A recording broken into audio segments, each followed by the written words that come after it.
KSL News Radio, Utah's news, traffic, and weather station.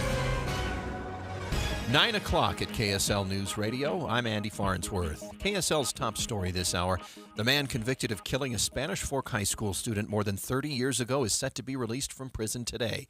Timmy Brent Olson served 15 years for manslaughter in the case of Kiplin Davis, a 15-year-old Spanish Fork High School student who went missing in 1995. And because he served every day of that sentence, KSL legal analyst Greg Skorda says he can never face a murder charge in this case. Even if he later discloses that he committed the murder itself, there could be no charges as a result of that.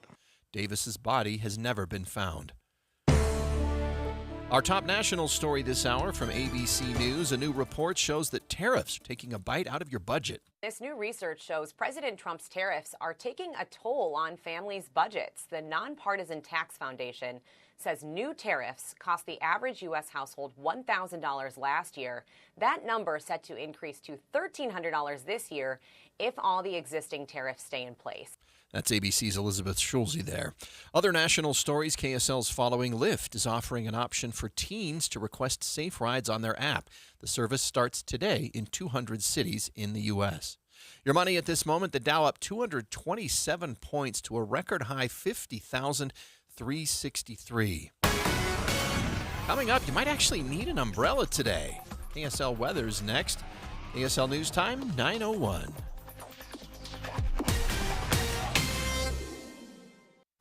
The sources where we get our news matters. When you listen to Utah's Morning News, we want you to feel the stories are important to you and trustworthy. This is Amanda Dixon. And I'm Andy Farnsworth. Join us weekday mornings on KSL News Radio. Wesley Financial Group is not a law firm. Ask yourself this question. Is it really worth holding on to that timeshare that you know you need to get rid of? Here's the truth. The average maintenance fee just went up over 17%. That could have been 117%, and there's nothing you can do about it. When you buy a timeshare, you give them a blank check for annual maintenance and assessment fees. I'm Chuck McDowell, founder of Wesley Financial Group. For 15 years, I've helped over 50,000 families cancel their timeshare. Not sell it, not transfer it, cancel it. Did you buy a timeshare because they told you it was a great investment and your maintenance fees would never go up? That's a lie. Are you ready to get rid of your timeshare once and for all? Simply call us and I'll send you our timeshare exit kit that explains all your options for cancellation. Call Wesley now for your timeshare exit kit. 800-979-3535. That's 800-979-3535. 800-979-3535. This Friday from 10 to 1, the movie show comes to Sound Sleep. But first, take time to learn about a better night's rest. Sound Sleep delivers oral appliance therapy that treats sleep apnea without the use of CPAP machines. They're professionally fit, warranted, and covered by most major medical insurance. End the days of a poor night's sleep. With offices from Clearfield to St. George, Sound Sleep will help. Call Sound Sleep at 801-716-8672 today. Hi, I'm Joe Cordell of Cordell & Cordell, America's largest family law firm. During this time of year, difficult relationships sometimes become impossible. If you or someone you care about is facing a family law issue, let us set up a 1-hour Cordell Consult. The Cordell Consult is a meeting with a local attorney who will give you clear guidance about your options, whether it's a separation, a postnuptial agreement, divorce, or custody. Take the first step. Visit CordellCordell.com. That's CordellCordell.com.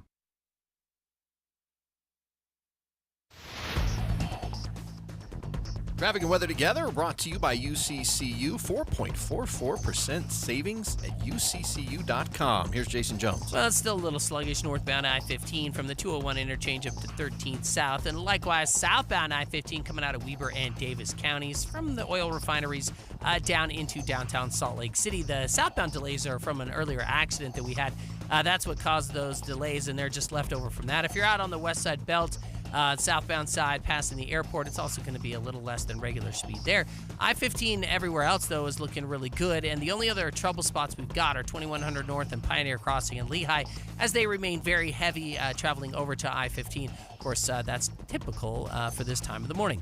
Arrive in style for all life's events, from the first suit to the first dance, preparing to serve or starting a life together. Every age, every milestone, for nearly 60 years, Mr. Mac helping you look the best for all of life's events. I'm Jason Jones in the KSL Traffic Center. KSL weather forecast: cloudy with light rain this afternoon, the high of about 50 degrees. More of the same overnight. Tomorrow, temps in the mid-50s. Right now it is 36 degrees and cloudy in Salt Lake City. I'm Andy Farnsworth from the KSL Common Spirit Health Studios. Listen online at kslnewsradio.com. We're Utah's news, traffic, and weather station. The all-new Inside Sources. Your inside access to the people and policies shaping Utah's future. Here are Greg Skordas and Holly Richardson on KSL News Radio. Eye on the Hill 2026. Special coverage on Inside Sources. Good morning. Welcome to another edition of Inside Sources. I'm Greg Skordas alongside Holly Richardson. And Holly, the legislature is considering some election bills. This one is a little bit unusual for me, and maybe you could explain it, but they want to have a plan of this to have Utahns return their mail-in ballots in person and show ID to vote. This is House Bill 479 with a fiscal note of over $10 million for a problem, in my opinion, that doesn't exist. I think we're doing a great job, and we're the national model for mail-in voting, so I don't know why we're trying to fix a problem that's not broken. Well, I think one of the issues is this national narrative that we had that somehow we can't trust our election process anymore. And yet Utah, we know that Utah has been doing vote by mail since before the pandemic. Everybody kind of went to vote by mail during the pandemic, but Utah had been doing it before. And what we saw was it really increased turnout. We haven't seen big evidences of fraud. In fact, if you remember, when they have found people who were fraudulently voting on someone else's ballot, it most often was mothers who were voting for their missionary children who didn't live in the state anymore, right? You can't actually do that. That's not legal. But it's really interesting that we somehow want to double down on making voting more difficult. Yeah, I mean, you'd have to have, well, and the bill actually explains this, but you have to have an election worker there at the poll when the people drop off their mail-in voting. So it's almost the same. It's to verify your ID at the time you vote, not only when you register. Yeah, I mean, we have not had how long did you say we've had mail-in ballot voting? I can't remember, but I know it was before the pandemic. Yeah, so the 2010s. But there haven't been problems in the election accounting and that we've done after each election, to verify how they seem to be going. We have very good results in Utah about election integrity. And I understand, mail-in voting got to be a problem, I don't know, last election over the whole, do they get sent down to Las Vegas? Do they get sent to Las Vegas? Yeah. And so we tried to fix that by saying they had to be in no later than election day. Right. I think instead of within 48 hours or whatever it was before, which will encourage people to vote a little bit earlier to make sure that occurs. And then the election clerks can have time to check the signature and check whatever. But I don't know, $10 million price tag, that's another big one. Well, again, I think one of the issues is, do we believe in mail-in voting or not? And this bill would indicate that we do not. At least some people in the legislature don't. This bill is being run by Representative Jefferson Burton. He's in Utah County. And it's an issue where you say, okay, it's what you were saying. Is this a problem? Is this a solution in search of a problem, right? And one of the things that we have had is we used to be able to opt in to mail-in balloting, and then we went to universal mail-in voting. And some of the proposals on Capitol Hill say, well, you can still opt in, but you're going to have to do it every couple of years, right? But it's already, when you send in your mail-in ballot, now you're supposed to be putting the last four of your social. You're supposed to sign it. One of the verifications that the county clerks do is to match the signature on the back of the ballot envelope to the signature that's on file, right? And then they flag any signatures that don't seem to match. I mean, we do have processes in place to keep the ballot secure. Yeah, and we have reached out to the bill sponsor, Representative Jefferson Burton, to describe or help us understand what's going on here. But it does seem to provide that there would be would require every county to have election clerks at the place where the ballots are dropped off, I guess. Well, you can't just go drop You're it going to have an election worker, though, at all of these places. That's right? what I meant, yes. Right. So, look, we know right now this bill has just been unveiled. It does have a fiscal note of $10 million, as you mentioned. But all the county clerks and the Utah Association of Counties, they are unanimously opposed. Ricky Hatch told us a different news organization, Channel 4, that county clerks are willing to collaborate with good election-related legislation, but this is an unfunded mandate placed directly on the counties and their taxpayers, even though it's, there's this $10 million. And then that President Trump has just called for nationalizing elections. Utah's pushing back on that as well because according to the U.S. Constitution. Yeah, I was going to say the Constitution's pushing right? back on it too. The Constitution's Time, pushing place, back on manner. it too. That's right. Yeah, that the right states there. get to choose how they administer their elections. Right. So President Trump has said already, and we know this too, that he wants to end mail-in voting before the 2026 midterms. He wants it completely done away with in every state. And I understand there's always a push between making voting easier and making it more accurate, more honest. And some people think the easier it is, the more likely it is that there's the potential for fraud or a loss of integrity. And mail-in voting certainly has that idea, but I just think we haven't seen it. Yeah, exactly. I would push back on that. I don't think that there's any more fraud in this manner of voting than any other manner of voting, and I think that we have the data to prove it, right? Especially in Utah, and we have basically clean data rolls, voter rolls. Say that 4 times fast, and we have this. I think sometimes a mistaken idea that if somebody says we shouldn't trust mail-in voting, that we shouldn't trust it. But, that used to be the Republicans' go-to. In fact, it was get everybody to vote by mail because it increases access. We could just talk about the busy working mom, people who, have potentially shift work, caregivers, elderly people, people with disabilities. Those are all people who benefit from voting by mail. But we also know it just turns out the vote in a better way. Yeah, and it's something that we've taken advantage of, at least in our house, mail-in voting, because I used to love going to the voting booth and standing in line and just sitting in the little booth and voting. But boy, mail-in voting is so much easier. You can just do it in your kitchen. You can look up the candidates. You can do more research while you're sitting there trying to decide what to do. I think it's more, to me, I think it increases the integrity of the election because I know more about what I'm doing when I vote that way. You've even pointed out before, I think, that you work outside of the county where you live and you have to vote within the county where you live. Right. If you have to vote in person. Right. And so if you can only vote on election day, then your options are actually pretty limited. Right. And, speaking of voting on election day, Representative Ryan Wilcox, who's going to join us later in the show for a different bill, he had a bill to propose making election day a holiday, but it died in the legislature yesterday. It's not going forward. It's a court holiday. The general election is. And so we lawyers have the day off. They don't want people going to court if they don't have to. I mean, some courts can still have court on election day, but you can opt out if you want. You can get it moved.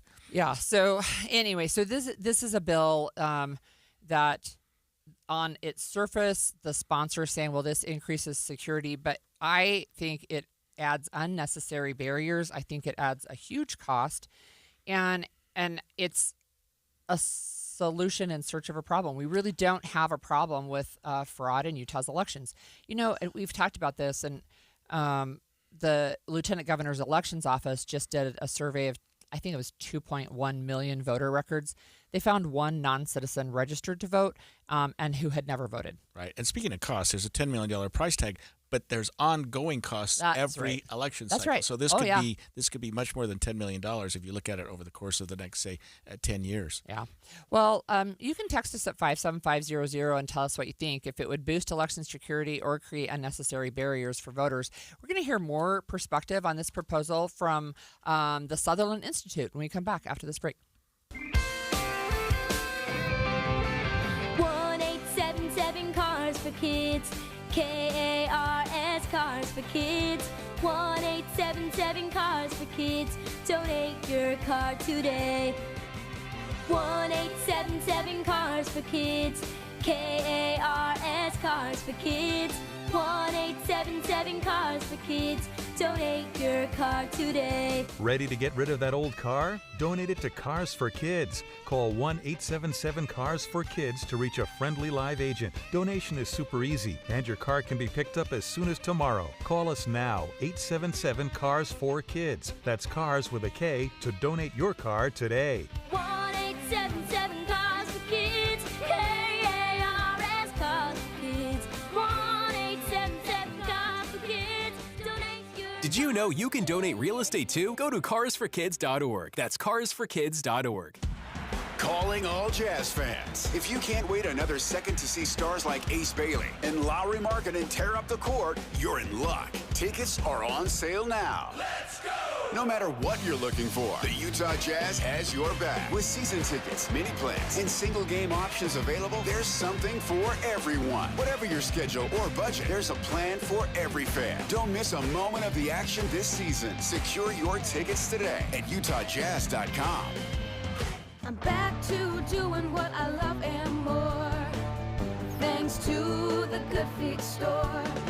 Do you spend half your day walking or standing while working? If you have foot, knee, or back problems, the Good Feet store wants to help you like we help Tony. Pain that I experience the most is foot pain from being on my feet all day. You're having to kind of talk to yourself through the whole shift, like, I got this, I can do this. Before, I felt defeated, and now it's like, all right, let's go. I'm ready. A whole new life, like sunshine coming on. And how about working more comfortably, like Dennis?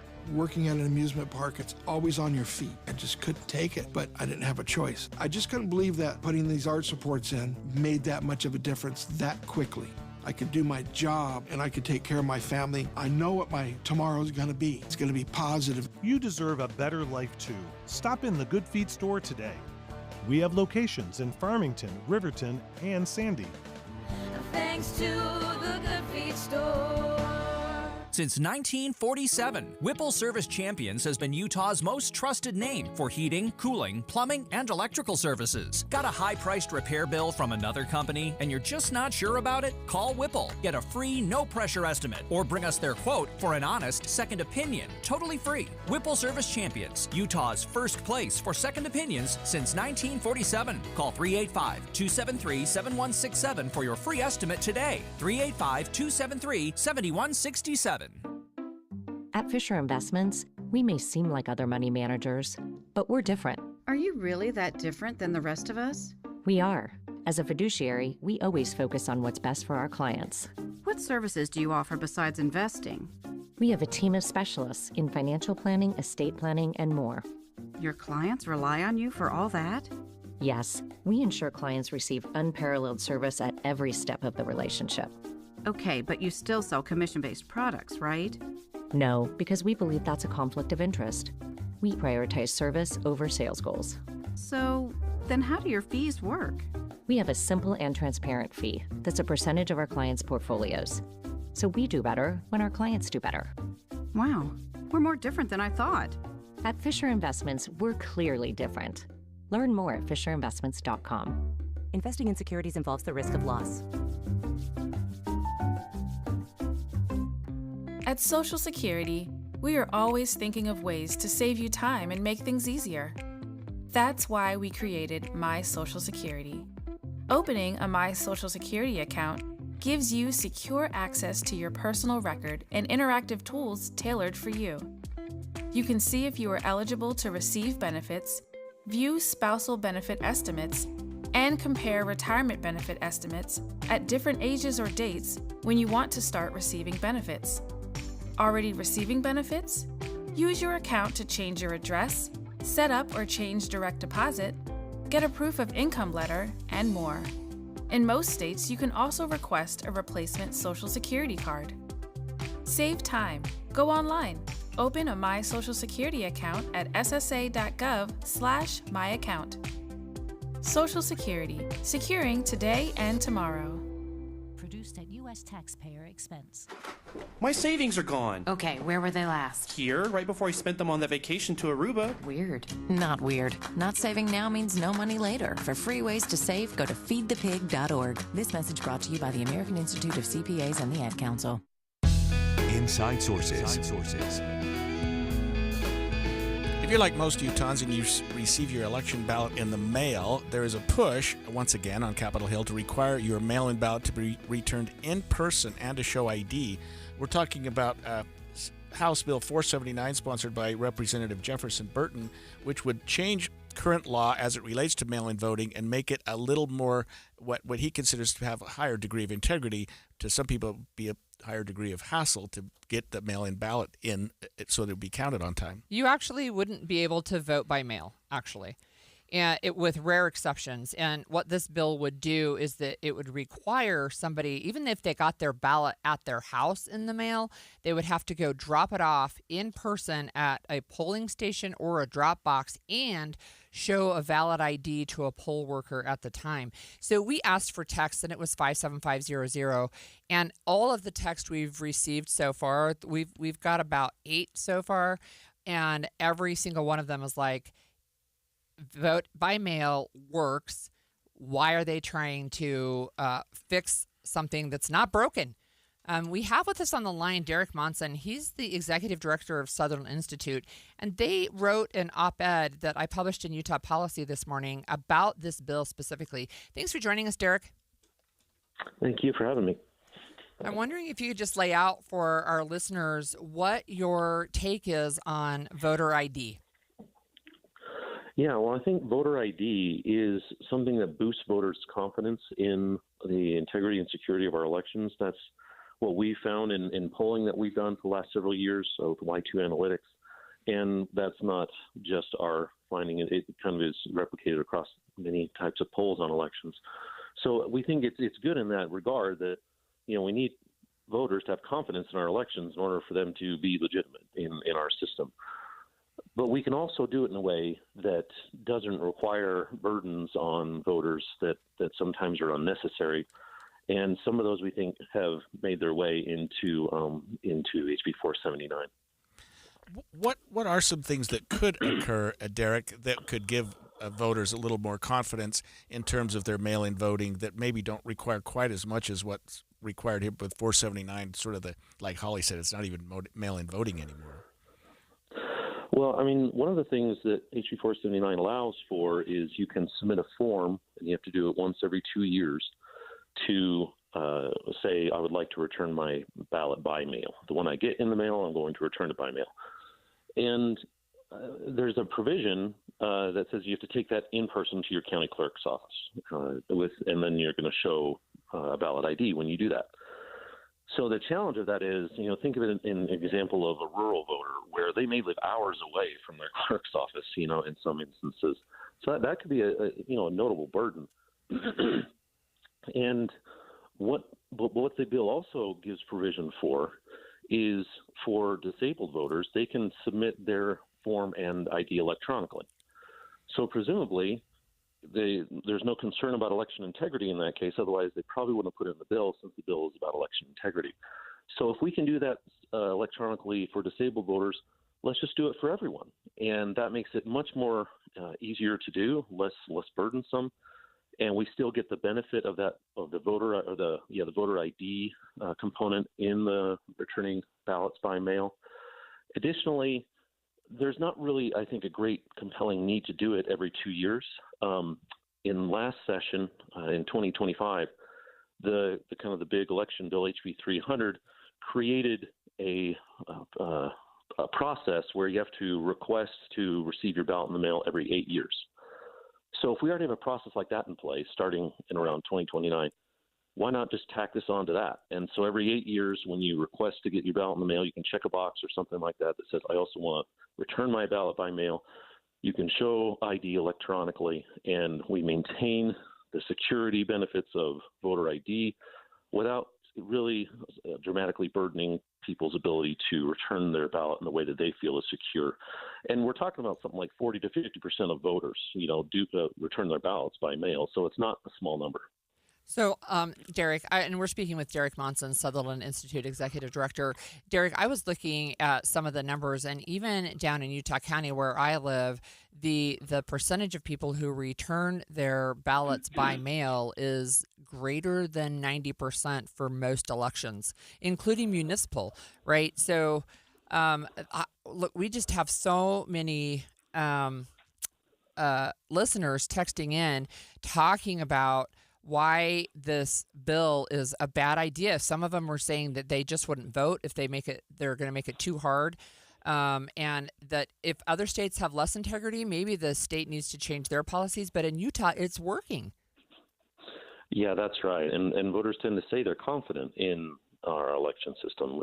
That's kind of, again, part of our polling. We ask this question: are you confident in Utah's system? But we also ask, are you confident in vote by mail specifically? And 70-80% of voters say yes. So we have the confidence, but it's something that has to be constantly maintained. So I think that's where voter ID is powerful. But yeah, if it is going to push people away from the polls, that's not a good thing. And so we just need to do it right. We can do it in a way, I think, that doesn't have that effect that the texters are bringing to everyone's attention. Do you think that there are things going on nationally that have caused our country to sort of rethink mail-in voting, and that's now pouring over to Utah, which has, as Holly indicated, had tremendous success with that, and maybe it isn't even necessary in Utah, but it's sort of a wave nationally to sort of dial in election integrity? Yeah, I mean, there is, I think, nationally a emphasis on election security and election integrity.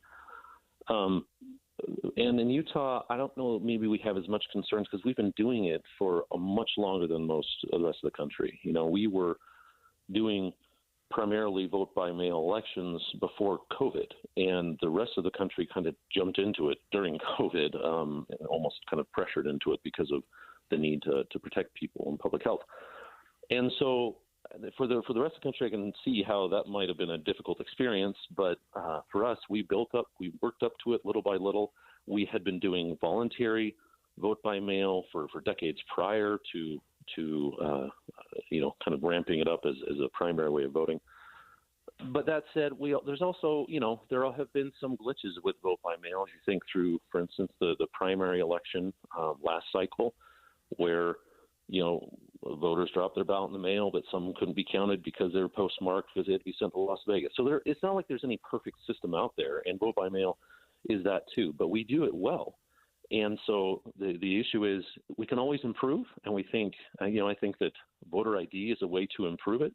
So let's just improve it in a way that doesn't cause more problems by making it so burdensome that people, like the texter said, I'm just going to stop voting. We don't need to do that. We can make it simple whilst keeping it secure.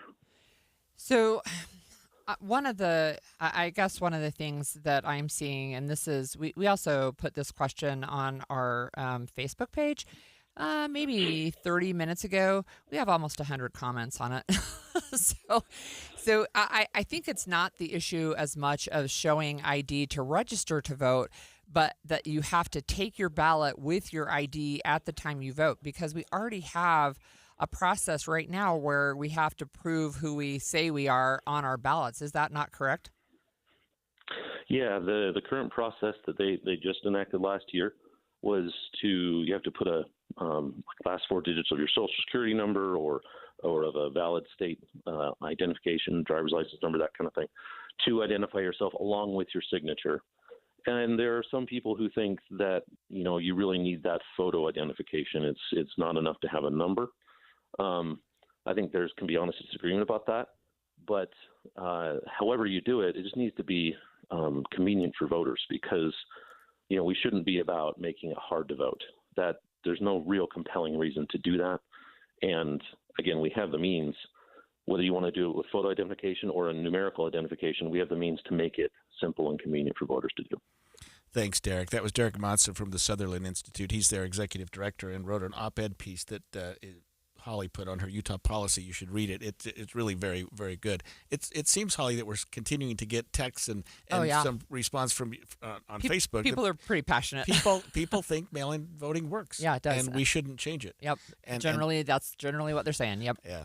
Well, when we come back after a break, a man who entered a plea related to the death of missing Spanish Fork teenager Kiplan Davis will be released from prison today. We'll talk about why, what happened in connection with that case, and what is going on that is having him be released from prison. Stay with us. 9:30 at KSL News Radio. I'm Andy Farnsworth. KSL's top story this hour. Jury selection in the Corey Richins murder trial is getting underway today. She's the Camas mother accused of poisoning her husband and then writing a children's book on grief. Last week, a district judge denied a request to move the trial to Salt Lake County. Our top national story this hour from ABC News. Lindsey Vonn is speaking for the first time since her crash at the Winter Games over the weekend. Here's ABC's Hannah Battah. Lindsey Vonn speaking out from the hospital, addressing her heartbreaking crash, undergoing surgery for a fracture in her leg. She says now she faces multiple additional surgeries. Vonn writing, "My Olympic dream did not finish the way I dreamt it would. It wasn't a storybook ending or a fairy tale. It was just life." Adding, "My ACL and past injuries had nothing to do with my crash whatsoever." Vonn says she has no regrets. Her dad, though, saying he wants her to retire for good now. The bling that Winter Games medal winners bring home could be worth more this year than in years past because of soaring gold and silver prices. Based on the current going rates, if you melted down a gold medal, it would be worth about $2,500. Your money at this moment, the Dow up another 194 points to 50,335. Coming up, we're finally getting a little bit of wet weather. KSL weather's next. We'll check traffic as well. KSL News Time, 9:31. Mornings are for recharging. And they're for starting your day right. We volunteer to join you in the car. Get news and weather at 102.7 FM during the most important part of your day. Andy and Amanda, each morning between 5 and 9 on KSL News Radio. Tim Jr. here from RGS Exteriors. Did you know that we offer 3 distinct styles of gutter protection? Each one meant to handle a specific leaf problem. You might not even know there are different styles of gutter protection, but there are. And if you pick the wrong one, it could be a huge waste of money. Now, the big gutter guard companies won't tell you this. They try to sell you a one-size-fits-all gutter guard. And it could be completely wrong for the amount and types of trees and leaves you have. Not RGS Exteriors. We understand which kind of leaf problem needs which kind of gutter guard. We'll do an in-depth evaluation to assess the types, locations, and numbers of trees in your yard. Based on that data, we match your home to the right gutter guard. So don't risk wasting money on the wrong gutter protection. For a free evaluation and estimate, call RGS Exteriors at 801-280-3110 or visit rgsexteriors.com. That's 801-280-3110 or rgsexteriors.com. Andy, I like that shirt. Is that a new shirt? It is. It's from Ann Collar, and it's really rare to find a shirt that looks good and is super comfortable. And this is a fabric unlike anything I've ever felt. I got one for my husband and my sons, and they watching my 19-year-old put on the Ann Collar shirt and sort of check himself out in the mirror.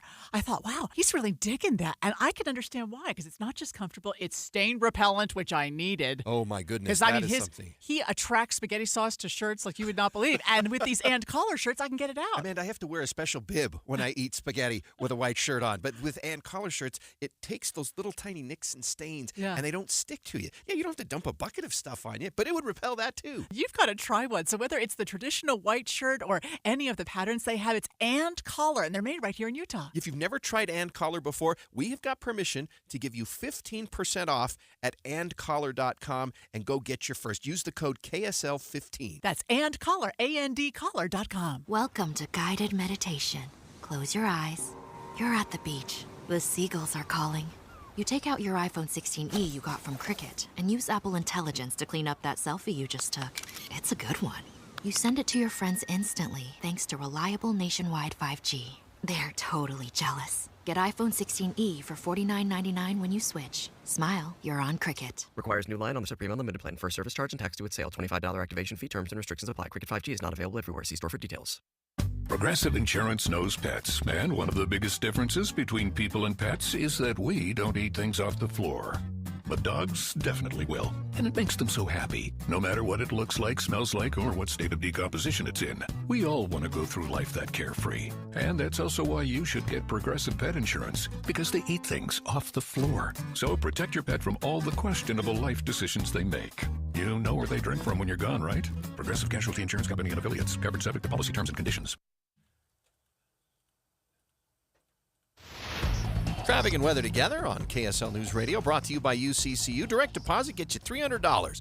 Love where you bang. Jason Jones. And Andy, we have an accident. It is westbound on 215, just as you travel over top of Legacy Parkway. So right after the Redwood Road on-ramp there onto 215. You're down to one lane, and it's the left lane because the right lane is blocked due to this accident. And we're starting to see the delays. They've stretched back almost to I-15 at this point. So I would just stick on I-15 if you are headed in that direction and you need an alternate route. That's going to be your best bet for the alternate route at this point in time, or maybe even get off at Redwood Road. I'm not exactly sure if that's going to work for you or not.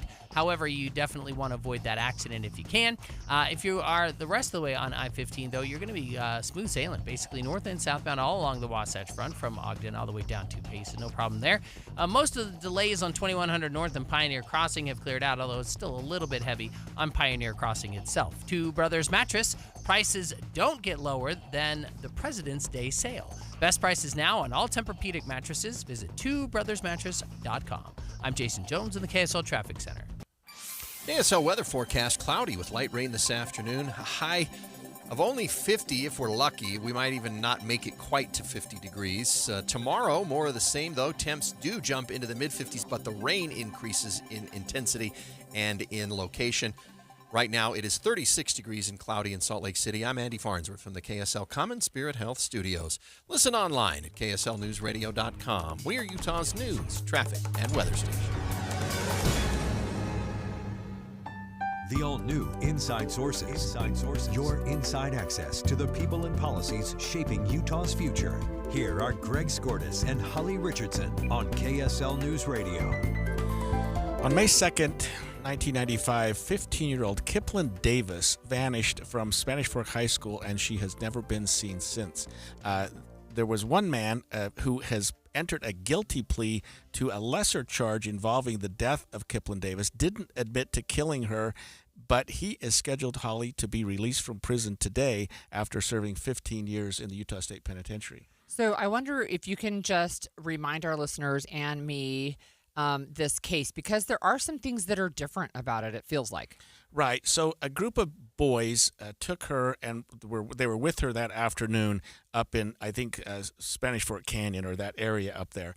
We don't know what happened, but we do know that she was never seen again. They were always suspects, all four of them. And at some point, law enforcement finally decided to charge this Timmy Brent Olson.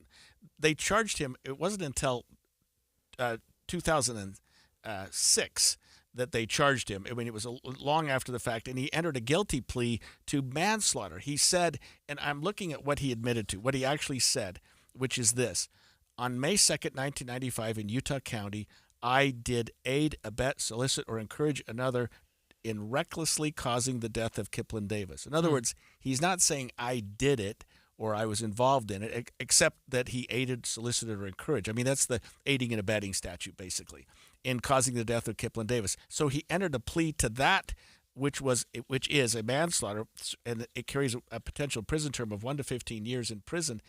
He did it 15 years ago today. Wow. So he's going to be released today because he served. There's nothing else they can do. He served the full 15 years. Now, the Board of Pardons sent him something early on and said, if you're going to serve the full 15 years, but if you can help law enforcement solve this murder, find other people involved, find her body for the benefit of her parents, or at least tell everybody what happened, we will consider releasing you early. He never did. He never cooperated. He never, whether he had anything to say or not, we don't know. We do know that he didn't say anything, and so the board said, you're going to serve the whole 15 years, and that ends today. He's walking out of prison today. Wow. So could he, if they ever find her body, could he then be charged with her murder since this was a manslaughter? He absolutely cannot, because he was charged with her murder. Okay. He entered a plea to the lower charge of manslaughter. Jeopardy has now attached. There is no way he can be charged with her murder. There's no way he can spend another. He could come out tomorrow and say, yeah, I killed her. Sorry, bad on me. And not that he would, but he could. And there's nothing that law enforcement could do to him.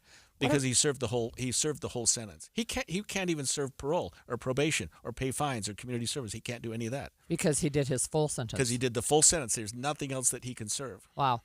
What happened with you said there were 4 young men. What happened to the other 3? So there was that's something I was trying to look for. There was a grand jury that was held about the same period of time that he was charged here in Utah County about 15, 16 years ago. And there was charges filed against some of them involving giving a false statement to the grand jury. Now, I don't know what they served because federal dockets are a little harder to look at.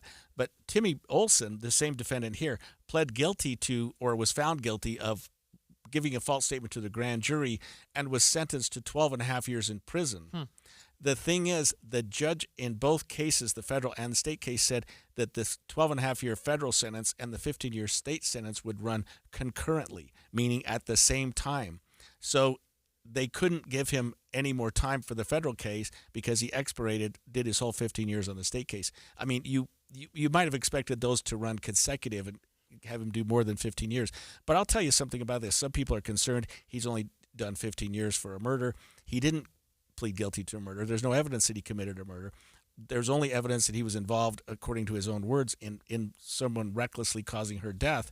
This was a case that even though I think the public's upset, and maybe even Kipling Davis's family is upset, where the government, I think, 15 years ago, and I was not involved in the plea negotiations or involved in the prosecution in any way, but I think the state of Utah was trying to get anything out of this case. And so even a manslaughter was better than charging or going to jury trial on a murder that they may have lost. Well, it's interesting to me that you said that he started serving this sentence 15 years ago. So basically it was 15 years between the time she disappeared to the time that he took this plea deal, right? I mean, that seems like a really long time. Yeah, and that's because they couldn't solve the murder. They had no body. And I know we've talked recently about cases where you don't have a body and whether a murder can still be charged, and it absolutely can. But they didn't have that, and none of the individuals who they felt had been with her broke. Nobody ever said so-and-so did this and so-and-so did that, at least not to my knowledge. Otherwise, I think we would have had other homicide charges filed. Is there precedent for people basically carrying secrets to their grave like this? Because it seems like if you've got 4 people, one of them would have broken. Well, and it also seemed like if someone said, you can either tell us what happened or you can go away for 15 years to the date that people would break. He didn't. I mean, break maybe isn't the right word, but I think he had information. The state thinks he had information, and the Board of Pardons thought he had information, and which could have freed him from prison early, but he didn't want to disclose that. I don't know what kind of pact these men had, if that was the case. I don't know, but nobody has ever disclosed where she is or what happened to her. So let's talk about her family in the just the little bit of time we have left. How is this impacting her family to still not know where her body is? Oh, it's got to be horrible. But I would say this: 15 years ago, if the state of Utah decided to, it was prosecuted by the Utah County Attorney's Office, but for some reason it was prosecuted in Salt Lake County. Maybe they had some change of venue or something. But I would assume that the victim's family approved or at least didn't object to this resolution. I'm sure they're not happy with him being released, but having him serve even 15 years was better than nothing. And so just looking at the prosecutor and the defense attorney that were involved in this case, both very top-notch lawyers, I have to think that the family was consulted and they ultimately approved of this plea bargain. Well, did people know before the plea was made that she was in fact dead? Or was there still some idea that maybe she had been trafficked somewhere, or she was out there alive somewhere but just not found? There was for some period of time. I think after a year or two or whatever, month maybe, at some point you say, okay, she's presumed to be dead and let's treat this as a homicide. And I think law enforcement treated it as a homicide early on. But with a 15-year-old kid playing around with some guys up in the hills, who knows what could happen. So I'm not sure, to answer your question, that it was really jumped on as a homicide on day one. Right. I think authorities looked and realized at some point she wasn't coming home and they had to do something about it. I would think that might bring some closure, though, as you mentioned, that she is dead. At least that's what he said when he made this plea, is that he was aiding and abetting in a death. Right, and on a 1 to 15 year sentence to do the whole 15 years, that's pretty rare. But under the circumstances here, like I say, he had the keys to the prison in his pocket and he chose not to pull them out. Yeah, interesting. All right, well, we haven't talked about tariffs in a little bit, but new research shows that over the last year, tariffs have cost American households About $1,000, and it's expected to go even higher. We're going to be right back to talk about tariffs after this break. Be advised, this is your opportunity to save up to 40 to 80% on a hot tub or swim spa this weekend only, Friday through Sunday, 2 locations, Salt Lake City and Hurricane. Be advised, this is your opportunity to save up to 40 to 80% on a hot tub or swim spa. Utah State Fair Park and Washington County Fair Legacy Park. 18-month interest-free financing. Our factories have demanded we sell 1,000 hot tubs and swim spas this weekend. Utah State Fair Park. Huge factory incentives, factory rebates, this weekend only. Washington County Fair Legacy Park. We can remove your old hot tub. Free delivery of your new hot tub. Just relax and enjoy. Starting price is too low to advertise. 2 locations, Salt Lake City and Hurricane. Utah State Fair Park and Washington County Fair Legacy Park. Deep discounts. Friday, 2 p.m. to 8 p.m. Saturday, 10 a.m. to 8 p.m. Sunday, 10 a.m. to 6 p.m. Free admission, free parking, free delivery. 2 locations, Salt Lake City and Hurricane. Call 833-SPA-SALE or visit hottubandSwimSpaSale.com. KSL offers the best daily newsletter in the state. It's the 3 things you need to know. Every weekday, we deliver quality and relevant content to your inbox. No ads, no spam, just the 3 things you need to know to be informed about the world around you. Subscribe today. Visit KSLNewsRadio.com or text the word INBOX to 57500. That's INBOX to 57500.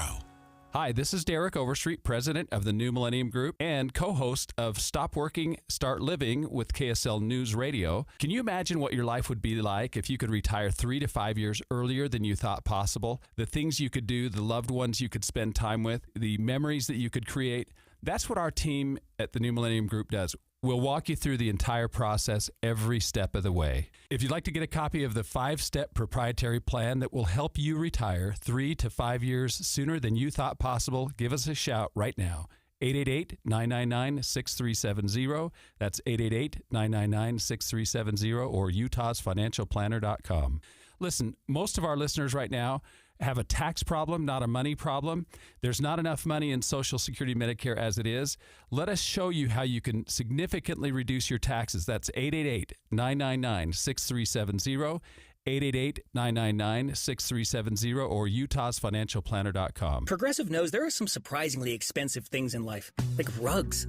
And people say a rug would really bring the room together. And sure, you don't know what that means, but it sounds important. Suddenly you're using words like jute and sisal. Then you see the price and lose it, because how can the thing you walk and spill on cost so much? So you devote your life to taking down Big Rug. But then you remember that switching your home and auto to Progressive could save you hundreds. So, looks like Big Rug is safe. For now. Progressive Casualty Insurance Company, affiliates, and other insurers. Not available in all states. This is the story of the one. As the purchasing manager at a manufacturing plant, she knows the only thing more important than having the right safety gear is having it there when you need it. That's why she partners with Grainger for auto reordering, so her team members can count on her to have cut-resistant gloves on hand, and each shift can run safely and efficiently. Call 1-800-GRAINGER, click Grainger.com, or just stop by. Grainger, for the ones who get it done. If you've ever set New Year's resolutions before, you know how difficult it is to follow through because you have to wait to see the results. What's up, everybody? I'm Mike Wilson with Any Hour Services, and in honor of your New Year, New You resolutions, Any Hour Services is having our New Year, New System sale. From now until the end of February, Any Hour Services will give you $2,026 off a new furnace and air conditioner. And you don't have to wait to save the money. You get $2,026 off at the time of purchase. The only thing you have to do to qualify for our New Year, New System sale is call Any Hour Services and schedule a free estimate. When you call, there's no obligation to buy. Just schedule a time to meet that works best for you. Let me say that again. From now until the end of February, when you have Any Hour Services install a new furnace and air conditioner, we'll give you $2,026 off. Call Any Hour Services right now and schedule a free estimate. 801-443-7400. You can Google Any Hour Services. You can even schedule online at anyhourservices.com. No one helps more homeowners than Any Hour Services. Are you thinking about buying medicine online? A search for online pharmacies yields more than 20 million results. But which ones can you trust? Medicines bought from unlicensed online pharmacies can be dangerous. You may get a fake drug, your condition may get worse, or you may experience a bad reaction. Don't put your health at risk. To learn how to find an online pharmacy that's safe and legal, visit fda.gov/BeSafeRx. A message from the U.S. Food and Drug Administration. And expanded Inside Sources.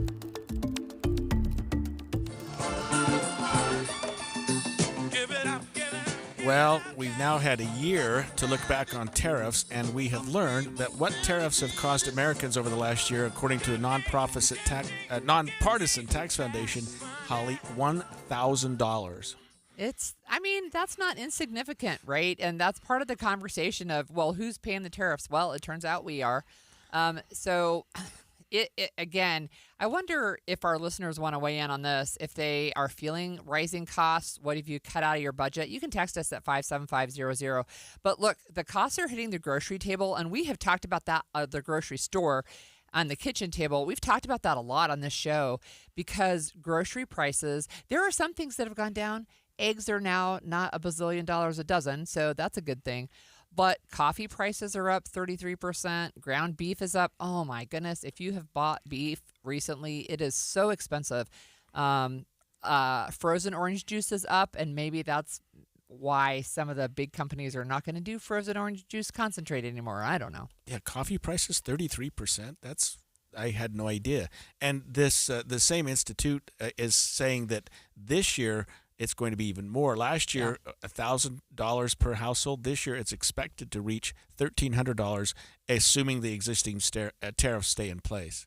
And right now, it seems like they will, right? That they're still, there's a Supreme Court case that we've been waiting on for quite a while, a decision on tariffs. But so far, we haven't heard.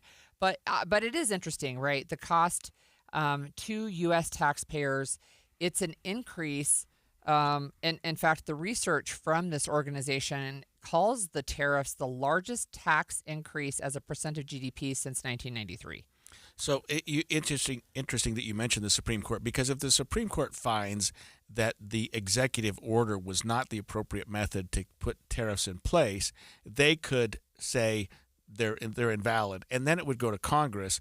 And I don't think Congress is going to jump on the tariff bandwagon. I think this is something the administration, now maybe I'm wrong, but I think this is something the administration did and took it to a level that a lot of people never. If you remember that day when he had the chart, speaking of Donald Trump, the day when he announced all these tariffs, I mean, some of them were huge at the time. Some of them are still pretty big, and they fluctuate. We deal with tariffs, it seems like, about once a month. You're talking about some country is going to have some tariffs imposed on it. Others are new ones backing it off a little bit. But yeah, right now it's costing Americans $1,000 a year. This year, 2026, probably going to cost about $1,300 per household per year. That's a lot of money. So the White House responded to this increase in average American household paying these tariffs, and they just say, well, inflation has cooled, real wages have risen, the GDP growth has accelerated, and trillions in investment can continue to pour in and make America great.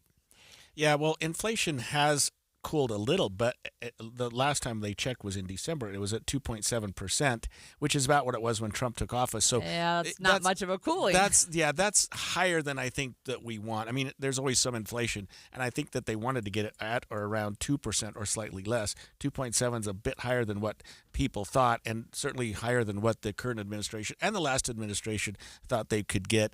But it's not what it was a couple years ago before they brought up interest rates. That seemed to bring inflation down quite a bit. Yeah, there's and this is from, as you mentioned, this was a study from an organization that's the Tax Foundation is its name, but there's another organization. It's the Kiel Institute for World Economy, and their findings were that consumers and importers are bearing 96% of the tariff burden.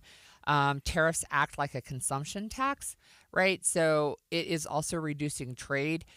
It's interesting when we've had these conversations about tariffs, and we had it around Christmas time, if you remember, and there were people who said they had ordered something, and when they got it, attached to their package was an additional tariff bill. Right, and I think there was a little bit of information that people didn't understand, thinking that the countries that were importing to the United States were going to pay these tariffs, and we would it would increase where we are financially as a country.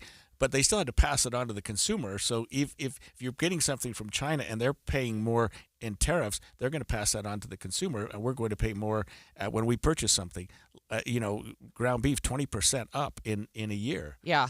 And we do have a texter, and this texter says that their son lives in Palo Alto, California, came home over the weekend and could not believe that Utah groceries are more expensive than California groceries.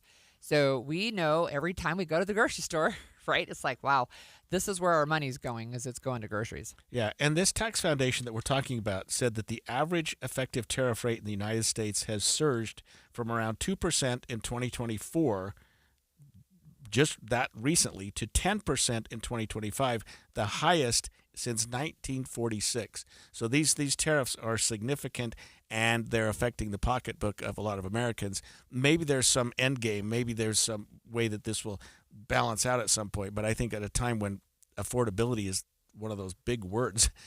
Well, a lot of people care about that big word, affordability, right? And I know that President Trump has said he cares about it also, but he also said that he doesn't want to reduce the cost of housing, by the way. He wants cost of housing to stay high. But we have housing, we have groceries. I think we have other imports as well. And, you were talking about furniture and kitchen appliances when we've spoken about this before. But, yeah, it's a real thing. And when we go to the grocery store, we can feel it.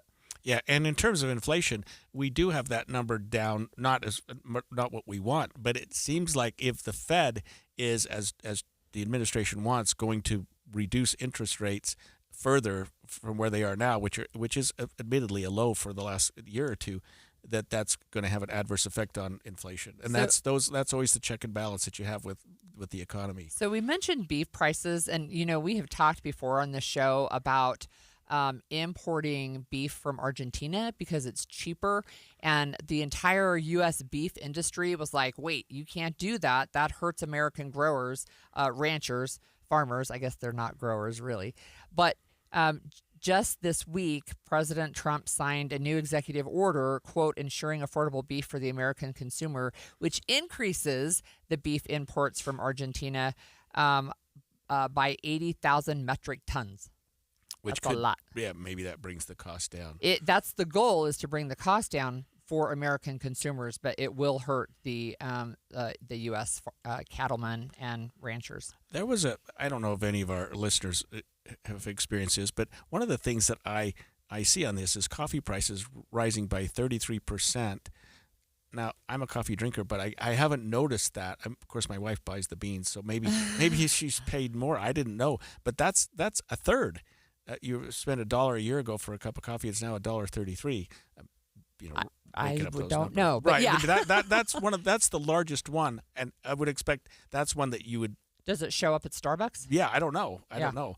But you mentioned, you ground beef. Obviously, if you've purchased beef lately, you know that's gone up. It's so expensive. Yeah, even the hamburger, right, it's just so expensive. And what I'm seeing is smaller portions, so you don't have so much sticker shock. So I typically go to the grocery store and I'll buy 5 pounds or 10 pounds even of ground beef at a time. It's harder to find those now because I think you don't want to have heart failure at paying $50 for your ground beef. But this Argentina order is quadrupling beef imports from Argentina. So again, the statements from the National Cattlemen's Beef Association, they were really against expanding the imports. In October, I can't imagine that they're going to be supportive of quadrupling that. And we're looking at some of these numbers I mentioned: coffee, ground beef, frozen orange juice. Here's one: romaine lettuce. I mean, how is that singled out as I don't know. But it's something that rose by almost 17%. Romaine lettuce. Who knows? It would have been interesting to have a little bit more on this chart and see what other things have done, like automobiles, manufacturing goods, that type of thing. Like we talked about before, furniture, appliances, that kind of thing. But food prices, the grocery prices, are what this really looked at, and those have gone up. So we have a texter. And we're almost done, but we have a texter that says you can't compare beef to eggs. Beef prices are always volatile. Okay. There you go. Well, that's probably true. Well, when we come back after the break, the one Utah lawmaker wants to make 3 legislative sessions. I'd be interested in your take on that, having said that, having your prior involvement with the legislature. 3 legislative sessions per year instead of just one over 45 days. It doesn't increase the total number of days. Well, but I was wrong. It does, actually. Oh, it does. Okay, we'll talk about that after this.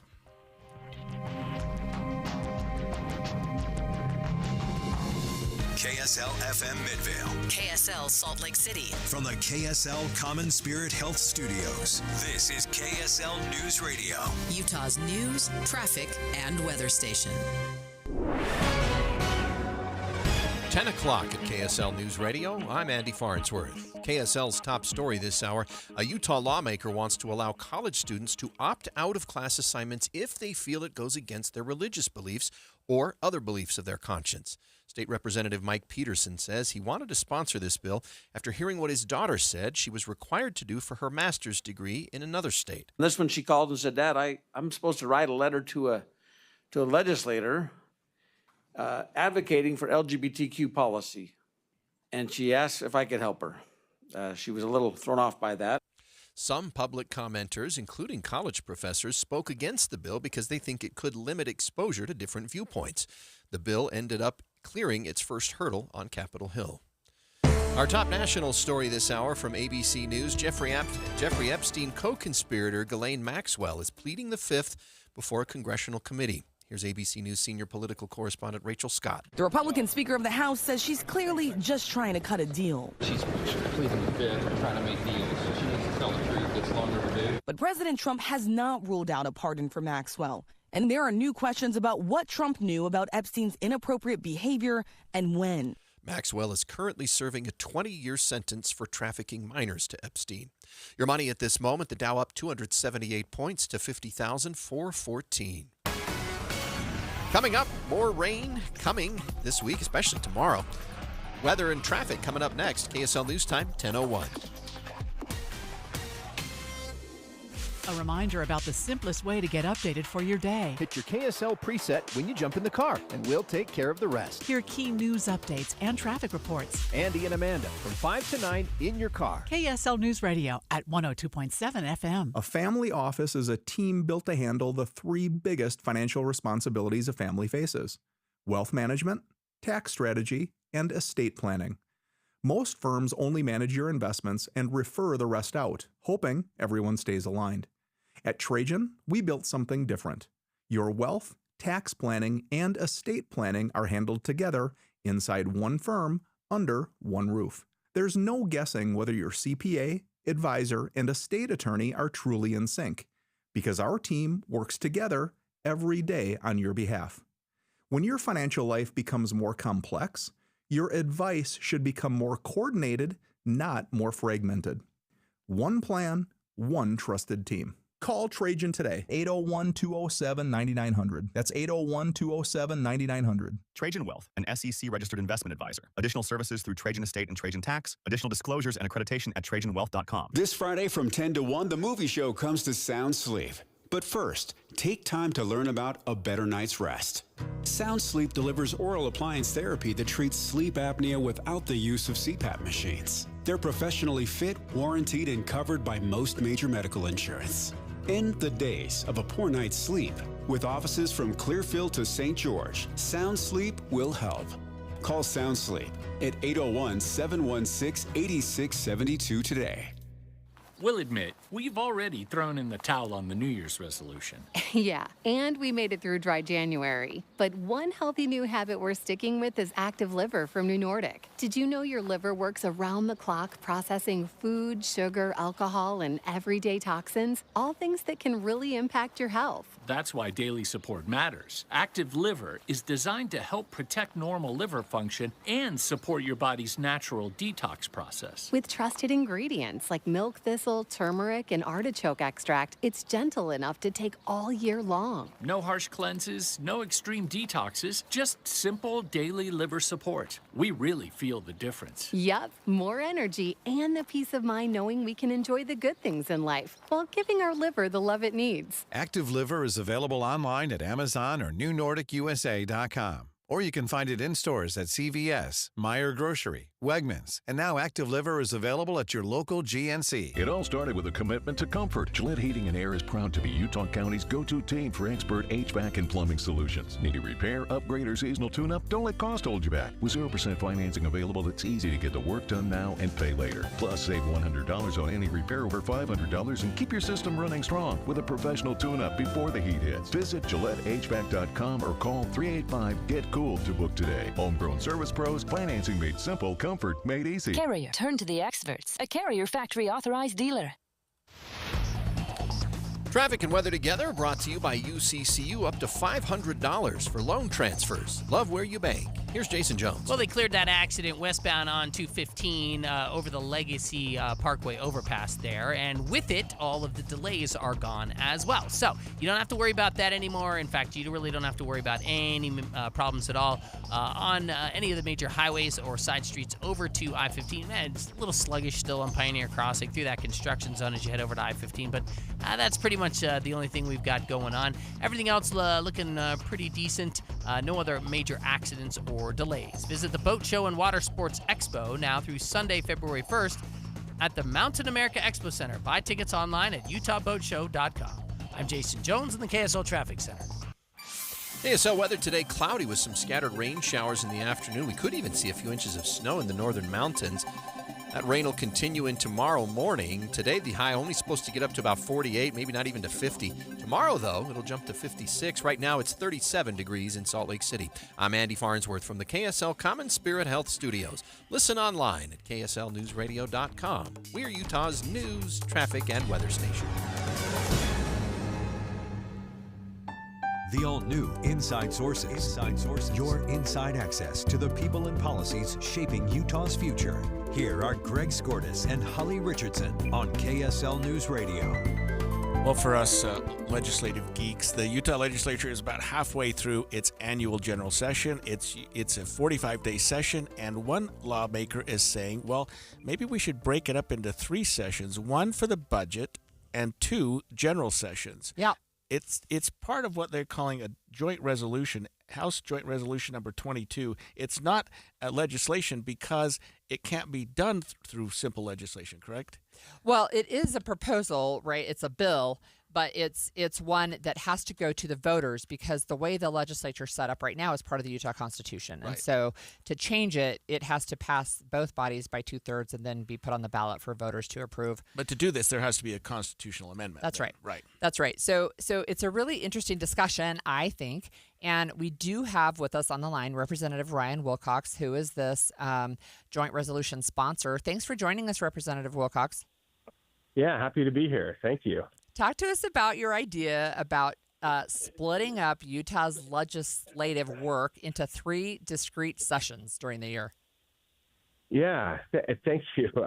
Honestly, this isn't a new idea, though it's kind of hitting the press right now. I actually wrote this about 15 years ago when I served years ago. I actually remember. Do you? Yes, I do. Yeah. At that time it came out. I had just finished my freshman term and realized that maybe it wasn't the most efficient way to do these things.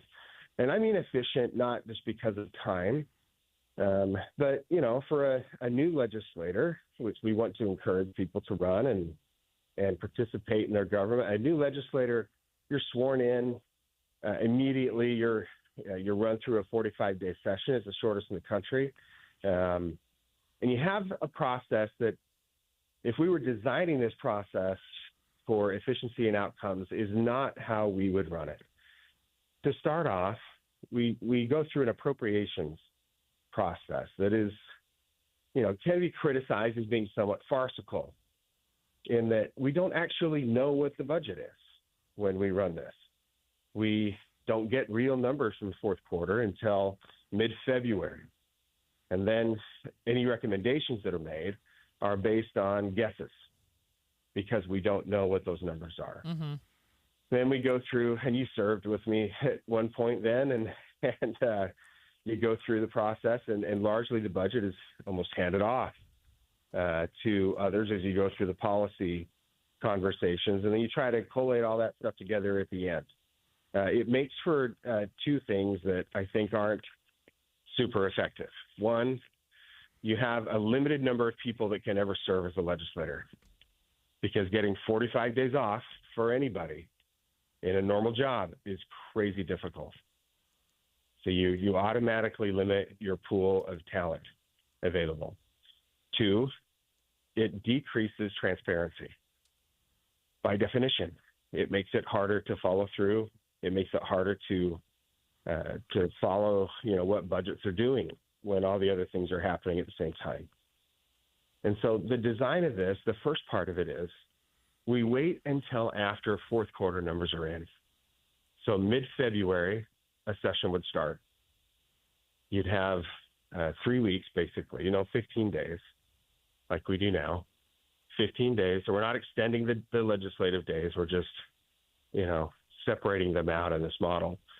And where you would do only the budget session in a focus where everybody has full transparency, because that's all you're working on is the budget for the next year. It doesn't change any deadlines, because you'd still have your budget done by mid-March. And so the legislative fiscal year, the state fiscal year stays the same. County and city planning stays the same. All the agencies, and they know what they're operating with. But you're not competing against the backlog.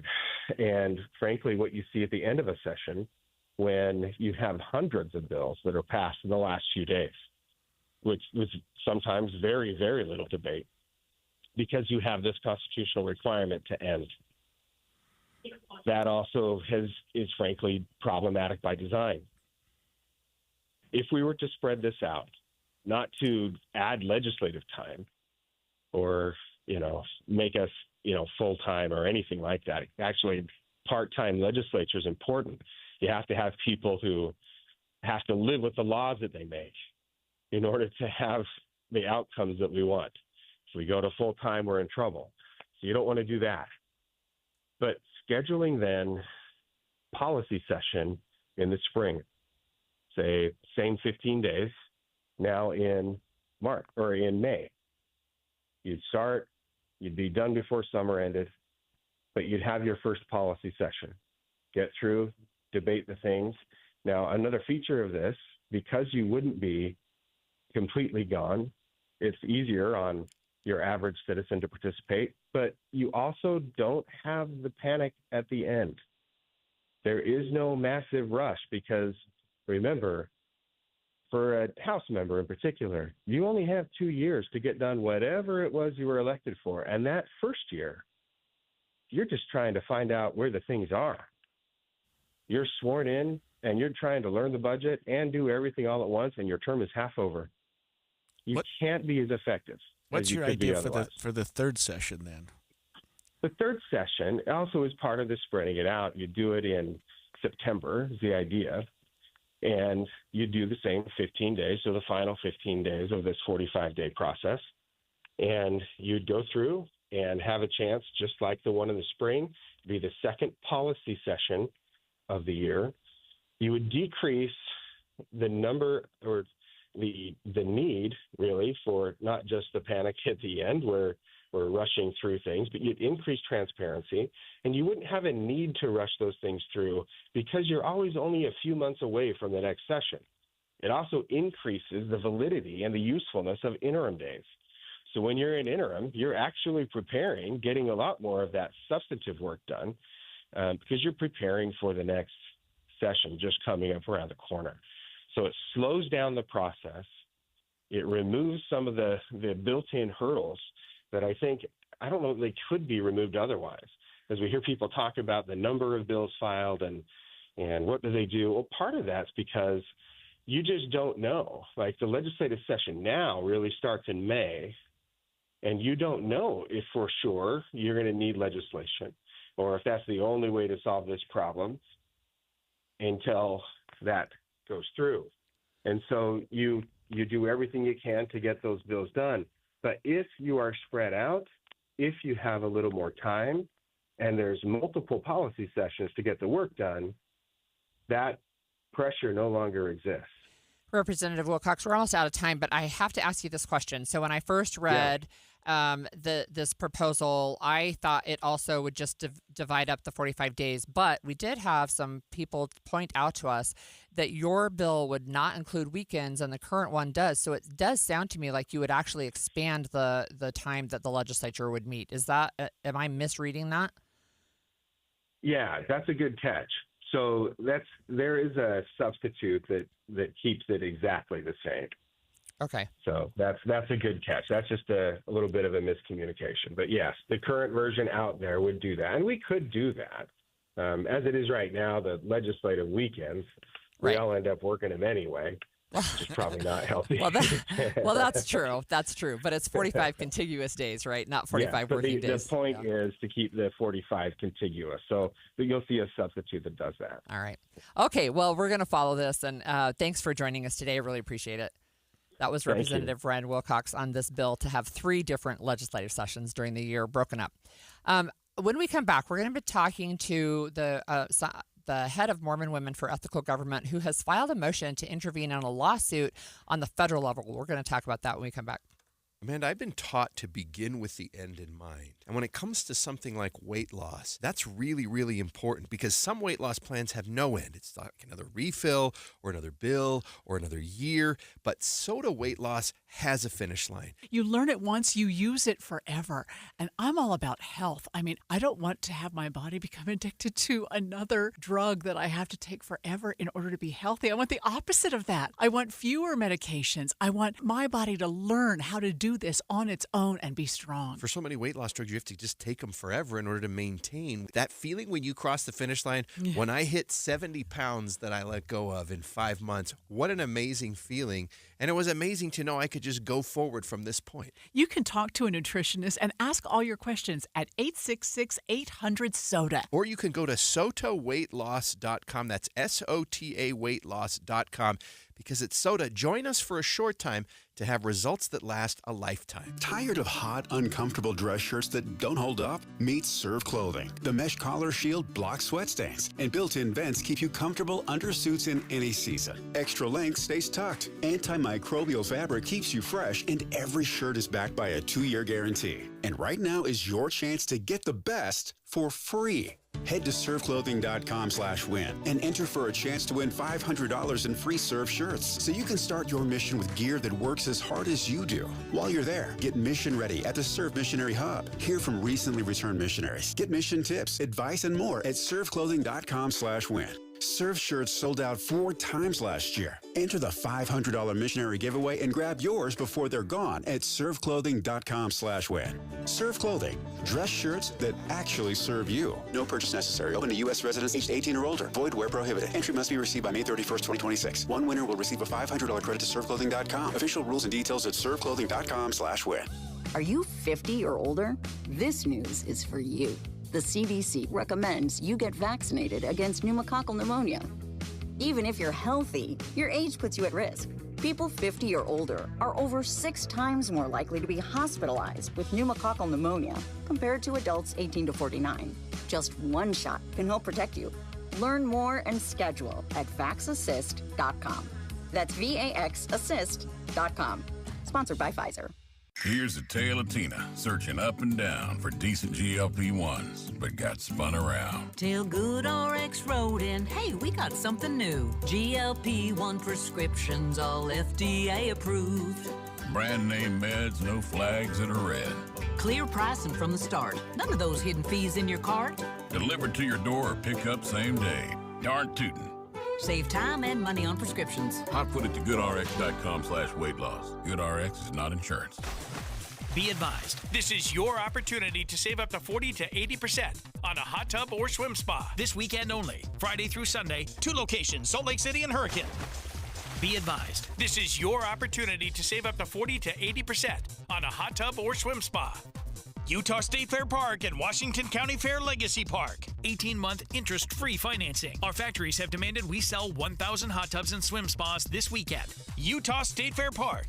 Huge factory incentives, factory rebates, this weekend only. Washington County Fair Legacy Park. We can remove your old hot tub. Free delivery of your new hot tub. Just relax and enjoy. Starting price is too low to advertise. 2 locations, Salt Lake City and Hurricane. Utah State Fair Park and Washington County Fair Legacy Park. Deep discounts. Friday, 2 p.m. to 8 p.m. Saturday, 10 a.m. to 8 p.m. Sunday, 10 a.m. to 6 p.m. Free admission, free parking, free delivery. 2 locations, Salt Lake City and Hurricane. Call 833-SPA-SALE or visit hottubandSwimSpaSale.com. Getting help with electrical repairs is easier than you think. All you have to do is call Any Hour Services or schedule an appointment at anyhourservices.com. No one helps more homeowners than Any Hour Services. The average text takes your eyes off the road for about 5 seconds. At highway speeds, that's enough time to travel the length of a football field.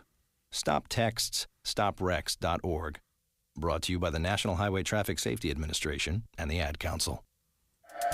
And expanded Inside Sources. Inside Sources. So on February 7th, just a few days ago, the League of Women Voters of Utah, Mormon Women for Ethical Government, and some individual Utah voters filed a motion to intervene in the federal lawsuit that we talked about on this show last week that would challenge the state court's ruling setting up the congressional boundaries. They actually plan to file a motion, these interveners plan to file a motion to dismiss that federal lawsuit tomorrow.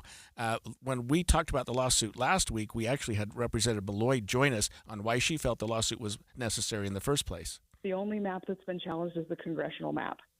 And the United States Constitution says that state legislatures draw those maps, and the state constitution says that legislatures draw those maps. And so we're just making sure that we're using all of the tools available to us to make sure we get a good outcome here. So the state has their appeal at the state Supreme Court, and we filed this complaint at the federal court just to make sure that we're getting the questions answered as quickly as we possibly can. So one of the things I think that people, at least who listen to this show, know that this whole redistricting situation, Utah is part of a broader conversation nationally, and certainly on the Utah thing, we've had the president weigh in, calling for voters to try to get Prop 4 repealed. And we have on our show with us Emma Petty Adams. She's the co-executive director of Mormon Women for Ethical Government, one of the plaintiffs in this case. And Emma, thanks for joining us, first of all. Yes, thanks for having me. What are you hoping to achieve by filing this motion that you did? Yeah, I mean, this is really about protecting the state court victory that we have, and really the right to a fair and lawful map for Utahns.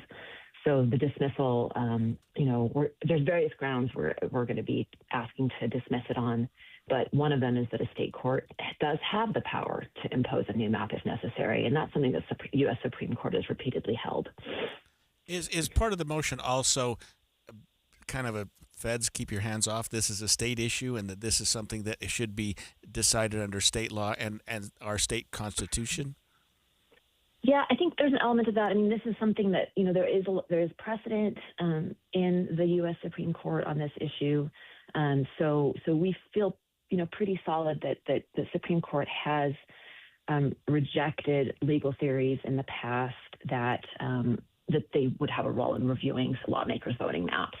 So there's a lot of, years and years of kind of case law here, as well as efforts, I think, to try to, try it out in federal court. If it doesn't work in state court, kind of feels what's going on here, right? Right. Emma, this lawsuit has moved on a fairly fast track. The lawsuit was just filed. Your motion to intervene was filed just a couple days ago, and now you're considering, or at least we're told you're going to file a motion to dismiss. And I know this is maybe an unfair question, but do we know where the case sits with the federal court right now? I know the original lawsuit asked for a 3-judge panel. I don't know that that's been convened yet. Now with this motion, it seems like the federal court system has to jump on this fairly quickly. Yeah, I don't have information about that yet. From our perspective, this, the ruling by the state court was in November. So this is 3 months later. So from our perspective, to make this an emergency now, 3 months later, is a bit of a problem. But, we're going to be ready to argue the legal merits of it no matter what. That's our legal team is solid. Our plaintiff team has been working together across political lines on this for multiple years now. And so we feel really good about the opportunity, no matter when it comes up for us. So I had to do a Google search because I thought I saw something yesterday on X, and I did. A hearing has been scheduled by the three judge panel on February 18th. So that's just next week. How do you see this going in the next few months? I feel like we're down to the wire as far as the 2026 elections go. What do you see happening, Emma? Yeah, and I think thus far the courts have acted, with expediency. I think, this is such an interesting, for those of us who are kind of wonky and really care about separation of powers and think about, the judiciary and the executive and the legislative and how they kind of have a tussle. I think we're watching it play out before our eyes, what that looks like. And so, while I don't revel in the fact that we need to keep going back to court on this, I think it is such a wonderful civics lesson. So I guess I would invite Utahns to follow along closely and watch as the different branches of government kind of guard their power. And in our case, as plaintiffs in this case, what we're trying to do is, we see an instance where the legislative branch has overstepped its power and where it's overstepped the constitutional guardrails placed on it. And so are appealing or coming to the court system for redress there. And so, we hope and we believe that the legal theories are on our side, that the courts will continue to stand up for the voices of Utahns who voted, almost a decade ago now to have Prop 4 and to have a fair map. And so that's certainly our hope, and we're committed to that, to pushing that outcome as far as we can. Emma, your group was one of the named plaintiffs in the underlying state case. You just mentioned that. And that is currently at the Utah Supreme Court. Do you know where that case sits? Are there arguments scheduled, or is there something? Are we waiting on something? Do you know? Maybe that's an unfair question, but where the state case sits right now? Yeah, so many filings back and forth. So the latest, there was a round of filings that happened last week that we're kind of going back and forth a little bit still with, back and forth with the defendants on this.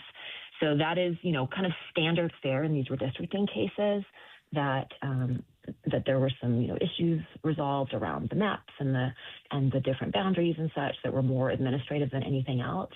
And there is also, an attempt there to appeal at the state level.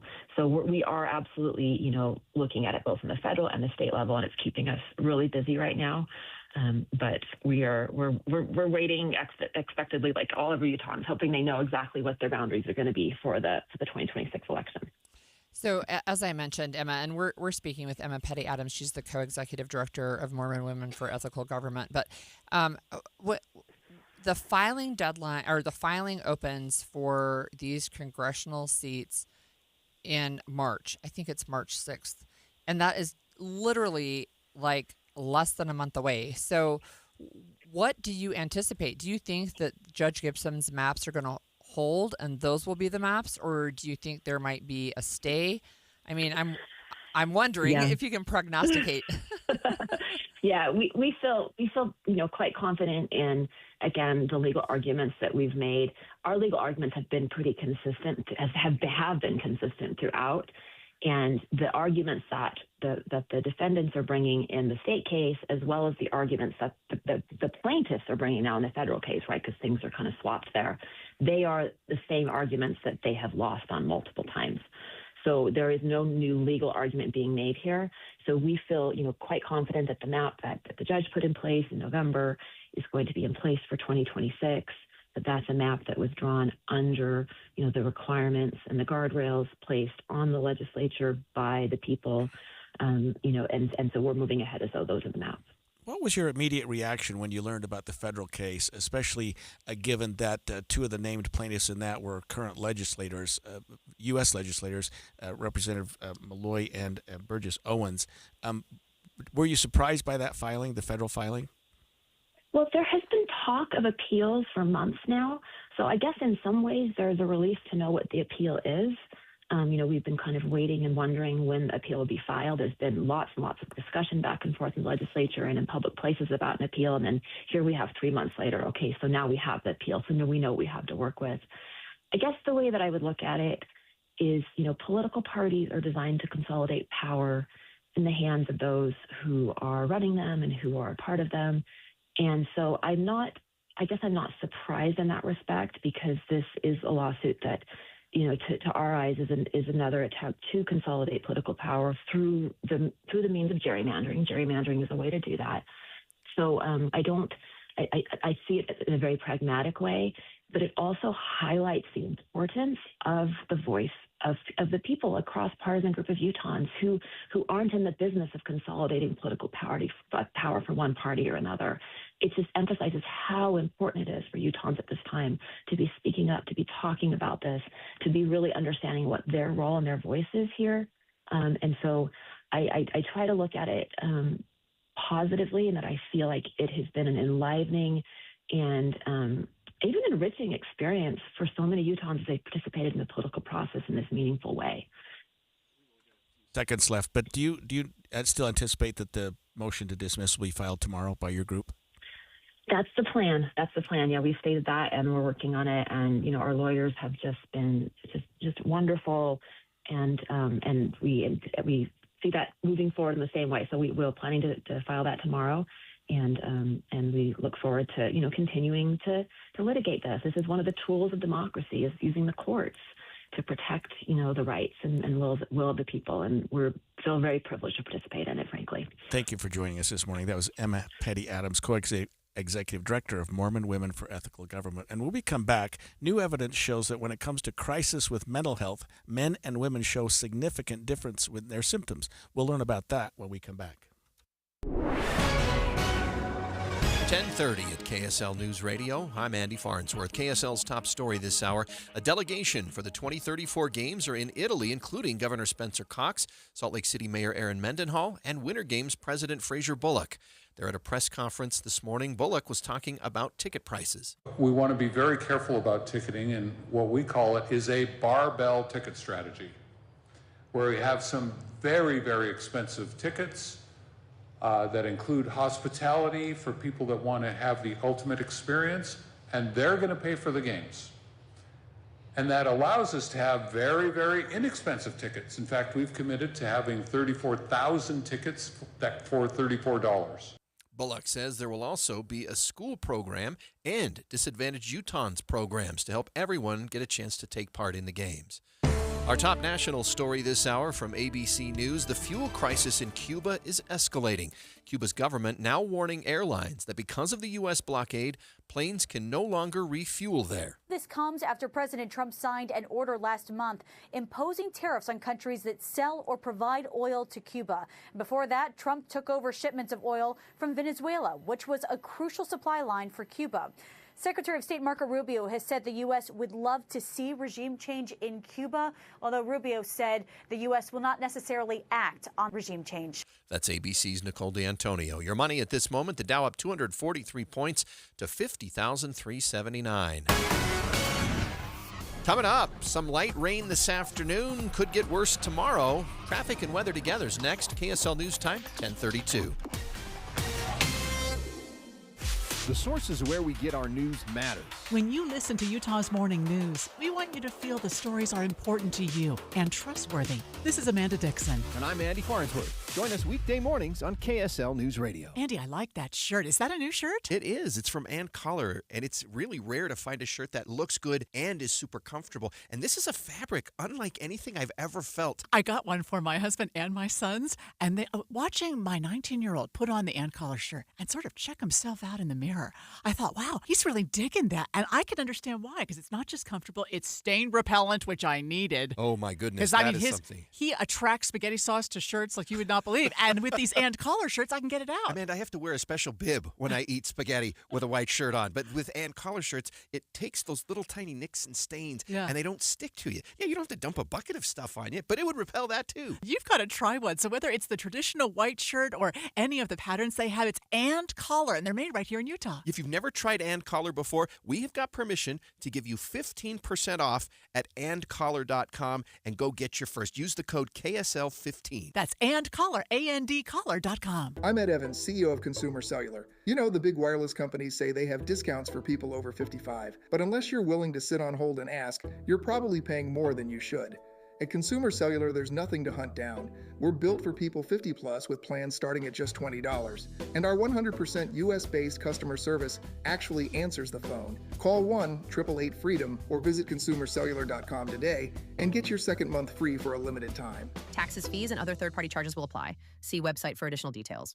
Amy Cox did something smart. She saved hundreds on auto insurance switching to Progressive. And with that money, she decided to treat herself to an anti-aging red light mask. Will she look like a horror movie villain every night?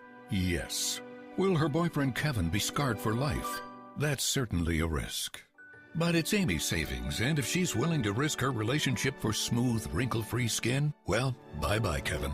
Switch and see if you could save with Progressive and treat yourself. Progressive Casualty Insurance Company and Affiliates. Traffic and weather together on KSL News Radio, brought to you by UCCU. Earn 4.44% on savings at UCCU.com. Jason Jones. Andy, it's a fantastic looking commute at this point. We are seeing no delays and no accidents on I-15. You're good to go both north and southbound from Payson all the way up to Ogden. On the side streets as well, there's really no problems, no accidents on the major feeders. If you're headed up into the canyons, it's also looking pretty fantastic at this point in time. We had some wet weather yesterday, obviously, but that's mostly dried out now, and you don't really have to worry about that anymore. While you're planning your day, plan for comfort too with the Good Feet store. Find the location nearest you at goodfeet.com. I'm Jason Jones in the KSL Traffic Center. KSL weather, looking at cloudy today with some scattered rain showers in the afternoon. Could even see a few inches of snow in the northern mountains. That rain continues into tomorrow morning and supposed to get a little bit heavier. Right now, though, 39 degrees and cloudy in Salt Lake City. I'm Andy Farnsworth from the KSL Common Spirit Health Studios. Listen online at kslnewsradio.com. We're Utah's news, traffic, and weather station. The all-new Inside Sources. Your inside access to the people and policies shaping Utah's future. Here are Greg Skordas and Holly Richardson on KSL News Radio. Last week, we talked about Women's Heart Health Day because that was Friday. And we talked about how women's symptoms for heart attacks can be quite different from men's. And this situation is actually the reverse. This is talking about mental health and how the symptoms experienced by men look different than those experienced by women. We have with us Lois Collins from the Deseret News, who wrote an article about this. Lois, I can tell you from a man's perspective that men are their own worst enemies when it comes to mental health issues and recognizing them and seeking help for them. And maybe that's part of the problem. And not just for mental health. Men tend to go to doctors less, to kind of brush off things more when it comes to physical or mental. That's interesting. So you wrote this article about how the mental health crisis can look different. What were you seeing with the differences in symptoms? So not only do they not go to the doctor as often, what else? So for one thing, women are more aware that they're having a mental health crisis. They know that they're feeling anxiety or depression or whatever. And they're more apt to seek help or to talk to their friends about it, to talk to someone about it. Men are less likely to even recognize, but their symptoms are significantly different. It could be irritability. It could be more substance use, either alcohol or drugs. It could be a really funny one, because they get praised for this one, is they throw themselves into their work really, really hard. And everybody's going, wow, you're really killing it at work. But they're miserable. And they don't know why they're so miserable. And it's because they're having these mental health kind of crisis that they're not seeing. But they get praised for it. So it's really weird in that particular case. They say that men and boys, and this applies probably from puberty on, men and boys are more apt to externalize. So they might be short with their coworkers or with their family, or they might be more irritable. And women are more apt to internalize. So they just hunker down and lose interest in doing things that they like to do or in socializing. But the other way that it shows up is in suicide. Women, and we've talked about this before, women are more apt to try to harm themselves, and men are more apt to actually take their own lives. And often with women, they get the help they need. The healthcare system is designed to deal with people who they recognize are having a problem, and that's women.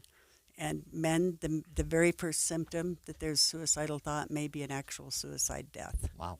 And it seems like anytime you're dealing with any health issues, the longer you wait to address it, the more likely it is that the situation is going to become pervasive. And if a man, and we're all guilty of this, fails to recognize or at least fails to deal with some of the symptoms, they can be like you're talking about, quite serious, to where the end game is something as bad as suicide. It's very true. And I'm no expert in this stuff. I'm not a doctor. I've read a lot, but I've talked to a lot of experts, and they all say the same thing, that if we were better educated about the symptoms, not only in our own lives, but family members, if you recognize it, and that, by the way, is another problem.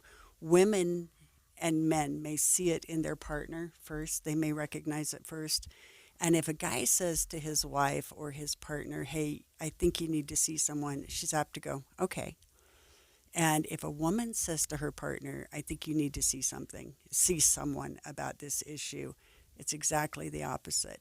But if a male friend notices it and says, and there are ways to approach it, but probably the best approach that I've heard is, I'm thinking about checking out this support group, but I really hate to go alone. I feel uncomfortable. I wondered if you just go check it out with me. Then your male friend is apt to say yes and is apt to go and maybe engage in something that's helpful. That's actually super interesting, and we've had some interesting conversations with men who have organizations for men in the state of Utah, and they're doing exactly what you're saying. They're holding these groups. Yep, I love you, bro. Yep, exactly. He was on our show.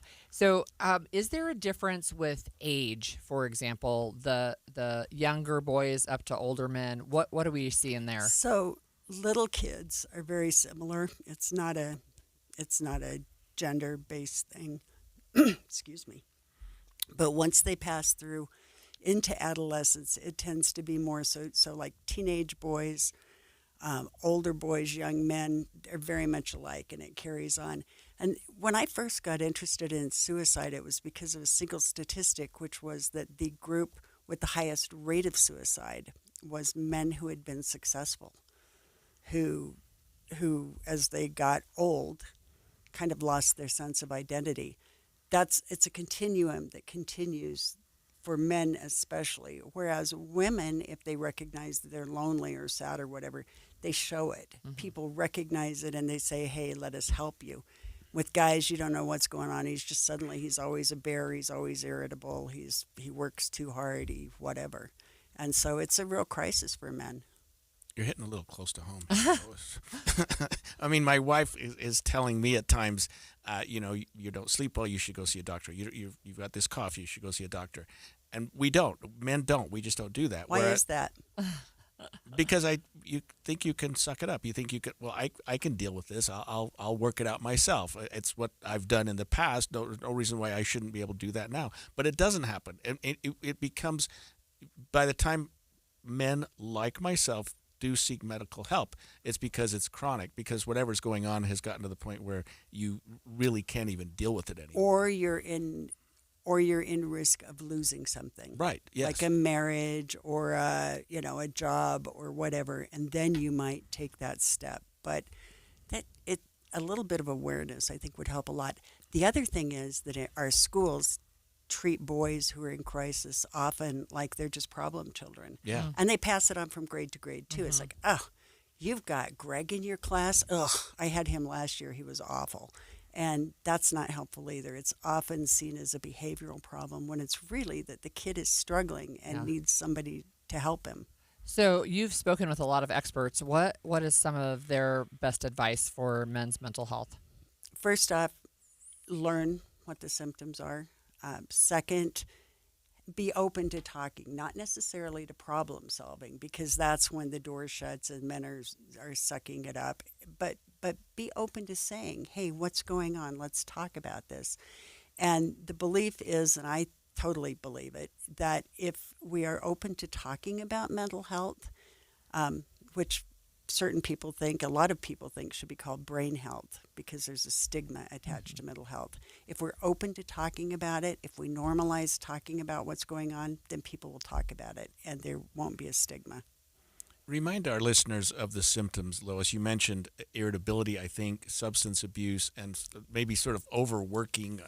Getting to where you're just like obsessed it's with one your thing job. it's one thing if you're starting a company and it takes a lot of hours to get it going, and it's another thing if suddenly that's all you do is work and you're not relating to people, and when you do, you're kind of brusque or you're irritable. Those are things to watch out for. All right. Thank you so much. That was Lois Collins with the Deseret News, and we're talking about men's mental health. But when we come back, we're going to talk about how caffeine might be good for your brain. There's some new research that shows that it may help preserve brain power and prevent dementia. So we're going to talk about that. If you've ever experienced running out of hot water before your shower was done, or hard water spots on dishes and fixtures, I've got a deal you might be interested in. What's up, everybody? I'm Mike Wilson with Any Hour Services, and you probably already know that a tankless water heater and a water softener solve both issues. If you've ever thought about looking into getting a tankless water heater, here's the deal I was talking about. Through the end of February, we're including a free water softener with every new tankless water heater we install. The best part of this deal might be that you never have to worry about being the last one to the shower again, or that you don't have to waste the money keeping 40 to 50 gallons of water hot 24/7. To take advantage of this deal, call Any Hour Services before the end of February. The visit's free and there's no obligation to buy. If you decide to have us install a new tankless water heater, we'll throw in the water softener for free. That's right, a free water softener when you purchase a tankless water heater. Pick up the phone and call Any Hour Services right now for all the details. 801-443-7400. You can Google Any Hour Services. You can even schedule online at anyhourservices.com. No one helps more homeowners than Any Hour Services. More than 50 million Americans suffer from a form of mental illness. And Utah isn't immune, with nearly 1 in 3 people dealing with anxiety, depression, or another form of mental illness. But there's hope. We can all take action to keep ourselves and our loved ones safe. That's why KSL has teamed with the Huntsman Mental Health Foundation to bring you hope and help you thrive. It's Healthy Mind Matters. Find out more at healthymindmatters.com. Amy Cox did something smart. She saved hundreds on auto insurance switching to Progressive. And with that money, she decided to treat herself to an anti-aging red light mask. Will she look like a horror movie villain every night? Yes. Will her boyfriend Kevin be scarred for life? That's certainly a risk. But it's Amy's savings, and if she's willing to risk her relationship for smooth, wrinkle-free skin, well, bye-bye, Kevin. Switch and see if you could save with Progressive and treat yourself. Progressive Casualty Insurance Company and Affiliates. Get in the zone, AutoZone. Jeff's day is off to a slow start. So he heads to AutoZone, America's #1 battery destination, where Sammy, a local AutoZoner, tests his battery for free. Looks like he just needs a charge, and Sammy does that for free too. In no time at all, Jeff is back on the road, ready to finish the day strong. Free battery testing and charging at every store. No hassles, just help. Get in the zone, AutoZone. Restrictions apply. What's better than a credit card with low interest? How about one with no interest? For a limited time, when you open a new America First Visa credit card, you'll enjoy 0% APR for the first 6 months. Transfer your balances from higher rate cards to your new America First card to consolidate debt and potentially save yourself a lot of money. That's 0 interest for 6 months. Interested? Then hurry to americafirst.com to apply today. Introductory variable annual percentage rate is subject to membership, eligibility, terms, creditworthiness, change, and conditions. Other limits and requirements may apply. Federally insured by NCUA. Equal opportunity lender. If you've been disappointed by underachieving savings, a high-yield certificate from America First can be a fantastic way to help your money start doing more. Whether you're planning for an upcoming expense or just want to save smarter and earn bigger, America First's flexible certificates are an outstanding way to grow your cash. So don't wait to get your money working. Head to americafirst.com and open a high-yield certificate today. Membership eligibility, terms, conditions, and change apply. Fees could reduce account earnings. Federally insured by NCUA. You're still grooving, still connecting, still loving, still turning up, still thriving. You still got it, but your immune system, it weakens as you age. That's where vaccines come in. They help train and strengthen your immune response to fight off respiratory illnesses like flu, pneumococcal pneumonia, RSV, or COVID-19. Ask your doctor or pharmacist which vaccines you need. Book in minutes at Vaxassist.com. Sponsored by Pfizer. My doctor told me my blood pressure is borderline. I figured I could worry about it or do something about it. So I took control with Garlic Healthy Blood Pressure Formula. It works safely and naturally to help maintain healthy blood pressure with a custom blend of garlic, vitamins, and minerals. And it's odor-free. I'm taking charge with Garlic Healthy Blood Pressure Formula. These statements have not been evaluated by the FDA. This product is not intended to diagnose, treat, cure, or prevent any disease. The term natural references only the garlic in the product. Use as directed. Common Spirit Health. Hospitals, clinics, and caregivers all connected to advance healthcare in Colorado, Kansas, and Utah. Healthcare with human kindness is here. Hello, human kindness. Every 2 minutes, an American is sexually assaulted. The majority of victims know their attacker. It could be your friend, your neighbor, or someone you met at a party. If you said no, it's rape, and it's a crime. This is Christina Ricci with RAINN. Call the National Sexual Assault Hotline today at 1-800-656-HOPE or visit rainn.org. That's RAINN.org. Brought to you by RAINN and this station. Inside Sources. Well, this is interesting. Drinking a few cups of caffeinated coffee or tea every day may actually help, in a small way, preserve brain power and prevent dementia, according to some research that is published recently by the Journal of the American Medical Association, which found that people with the highest daily intake of caffeinated coffee had an 18% lower risk of developing dementia compared to those with the lowest such intake. And this was a study involving 132,000 U.S. adults spanning 4 decades. That's a lot, actually. Yeah, that seemed to be a pretty extensive study. It does. And, my first question is, well, what about if I drink caffeine, but I'm not a coffee drinker? Does it still count? Yeah, the study talks about coffee and tea. Right. Over and over. But I don't drink either one, but I put caffeinated powder in my water. So I do drink caffeine, and I drink caffeinated soda sometimes. So, it's interesting because one of the things, right, with caffeine. In fact, I've been seeing a neurologist for migraines, and she said it's like cocaine for your brain. Caffeine is. So that's maybe not a good analogy, but she recommends that I keep my caffeine intake to relatively low every day.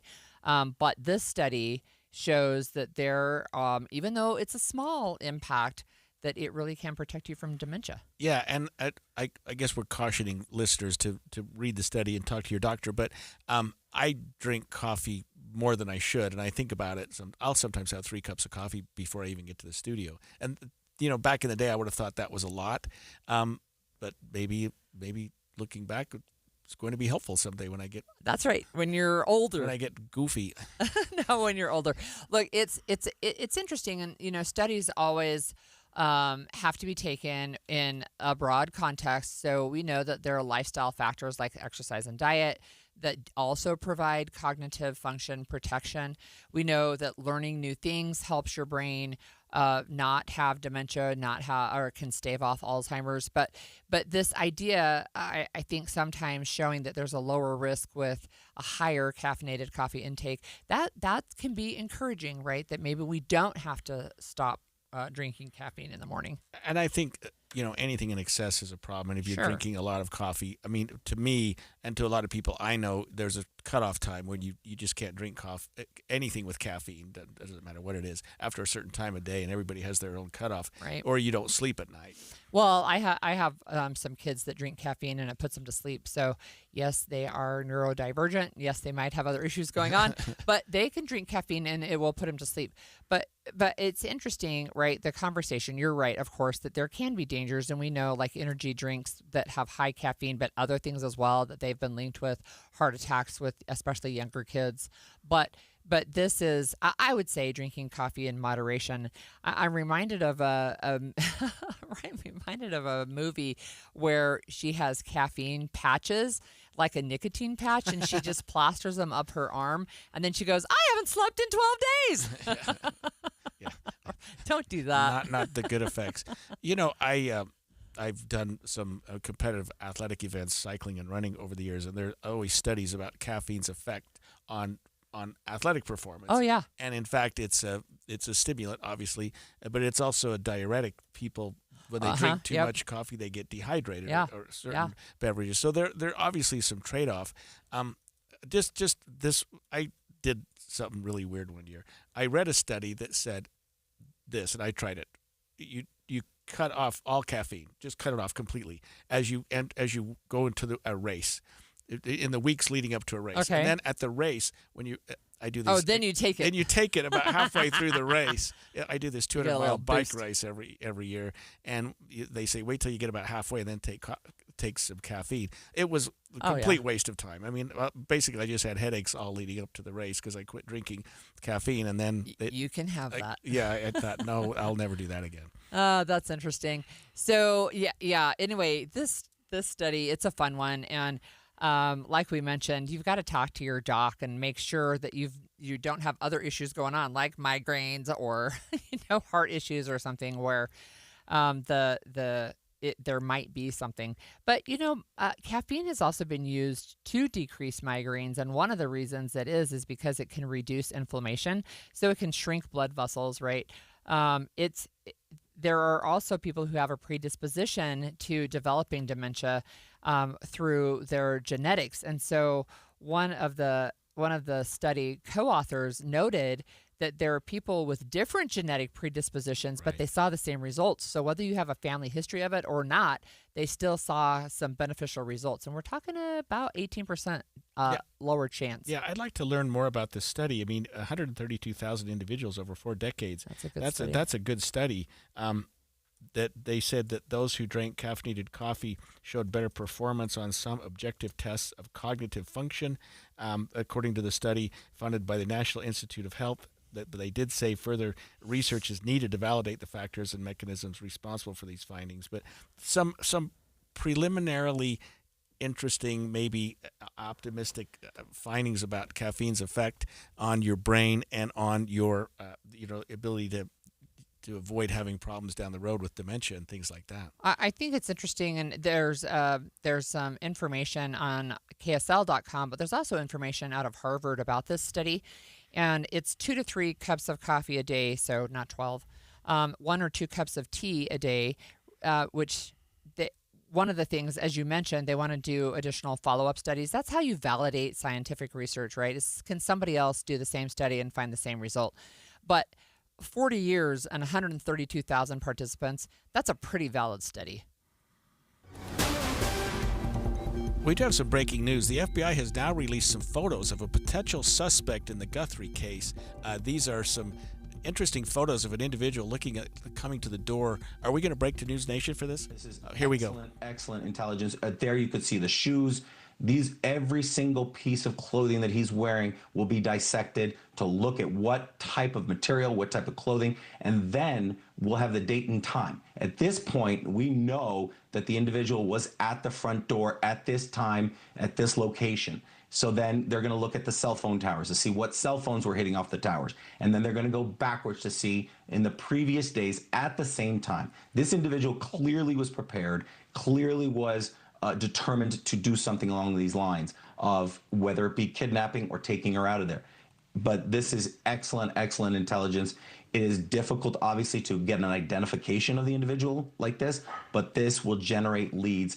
Oh, I recognize, if someone recognizes the mask, a coworker or things like that. This is, even if it's a very little bit of a lead, anybody can call in and say, hey, listen, I think this may be the individual. It may not be, but even that is helpful information to the FBI there in Phoenix Division, and they will run it out. Even if it turns out to be nothing, please call in the lead, say, this may be nothing, but I just wanted to give this information. Yeah, absolutely. And so as you were talking there, Daniel, I was able to read the post there from the FBI director saying that these were previously inaccessible images because, of course, you remember that her doorbell camera was removed. So he is saying that they've been working on this, and so that is why these images, according to the FBI director, are just coming out now on day 10 of this search. So there were people speculating, whether or not the ransom notes were in fact valid. Seeing this, masked individual, one would assume this is a male, at the front door, it does appear that may be, again, we don't know for sure, and there's a lot of information we haven't been told, but it does appear that she was in fact taken. I mean, I think that's a safe assumption to make. At this point, I agree. I think this is a safe assumption.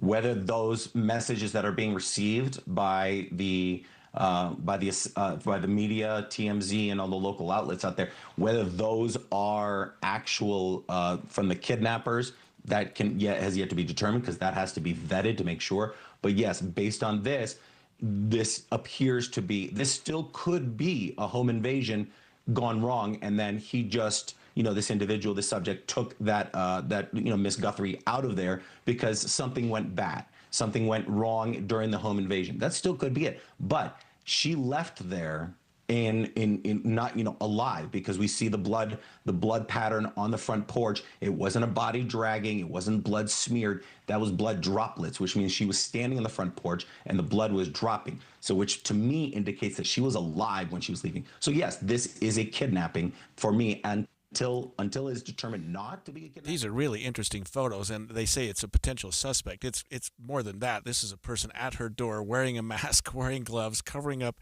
his or her face in front of the camera so that you can't see it. So this is obviously, to me at least, Holly, somebody who must have been involved in this. Yeah, I think as we go to break, right, but this is new information from the FBI, and there is, I mean, the photos are pretty decent, so we'll find out if somebody can look at that and identify this person and say, hey, I think I know somebody who has a jacket like that or a backpack like that. Exactly. We'll be right back. KSL FM Midvale. KSL Salt Lake City. From the KSL Common Spirit Health Studios, this is KSL News Radio. Utah's news, traffic, and weather station. 11 o'clock at KSL News Radio. I'm Claire Scott, KSL's top story. As you just heard, the FBI has released new photos of a possible suspect in the Nancy Guthrie case. The surveillance photos show a man wearing a mask, a jacket, backpack, and gloves. That was posted to FBI Director Kash Patel's X account. Anyone with information is asked to contact the FBI. The man convicted of killing a Spanish Fork High School student, Kiplin Davis, more than 30 years ago is set to be released from prison today. Timmy Brant Olson has spent the last 15 years in state prison in Gunnison after he pled guilty to manslaughter. KSL legal analyst Greg Skorda says he can never be charged with murder in this case because of it. They originally charged him with murder, and as a result of a plea bargain, he entered a plea to the manslaughter. So the state already had its murder charge. They agreed to reduce it. 15-year-old Kiplin Davis went missing in 1995, but her body was never found.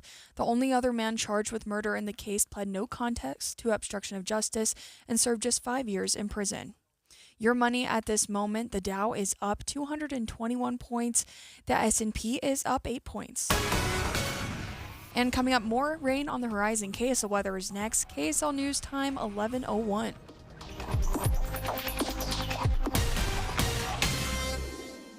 Mornings are for recharging. And they're for starting your day right. We volunteer to join you in the car. Get news and weather at 102.7 FM during the most important part of your day. Andy and Amanda, each morning between 5 and 9 on KSL News Radio. Wesley is a truck driver. I drive a truck, and I love what I do. A truck driver with IRS troubles. They told me I owed them $43,000. It got really bad. Quite a few letters in the mail. They were talking about wage garnishment, coming after my house, my car. Yeah, they don't play around. I seriously thought that I was going to lose everything. One sleepless night, Wesley finally made a call to Optima Tax Relief at 2 a.m. Kind of figured I'd get a machine, but I didn't. I actually got to talk to an actual person in the middle of the night. He found just what he was looking for. Oh, they were great people. You need a team of people that know what they're doing. Optima Tax, they know what they're doing. Optima Tax Relief came through with flying colors. I saved an incredible amount of money. Happy don't even come close. I was absolutely overjoyed. Take Wesley's advice. If you're in any kind of trouble with the IRS, call Optima Tax Relief. Don't trust anybody else. Call Optima for a free consultation. Call 800-343-6460. 800-343-6460. 800-343-6460.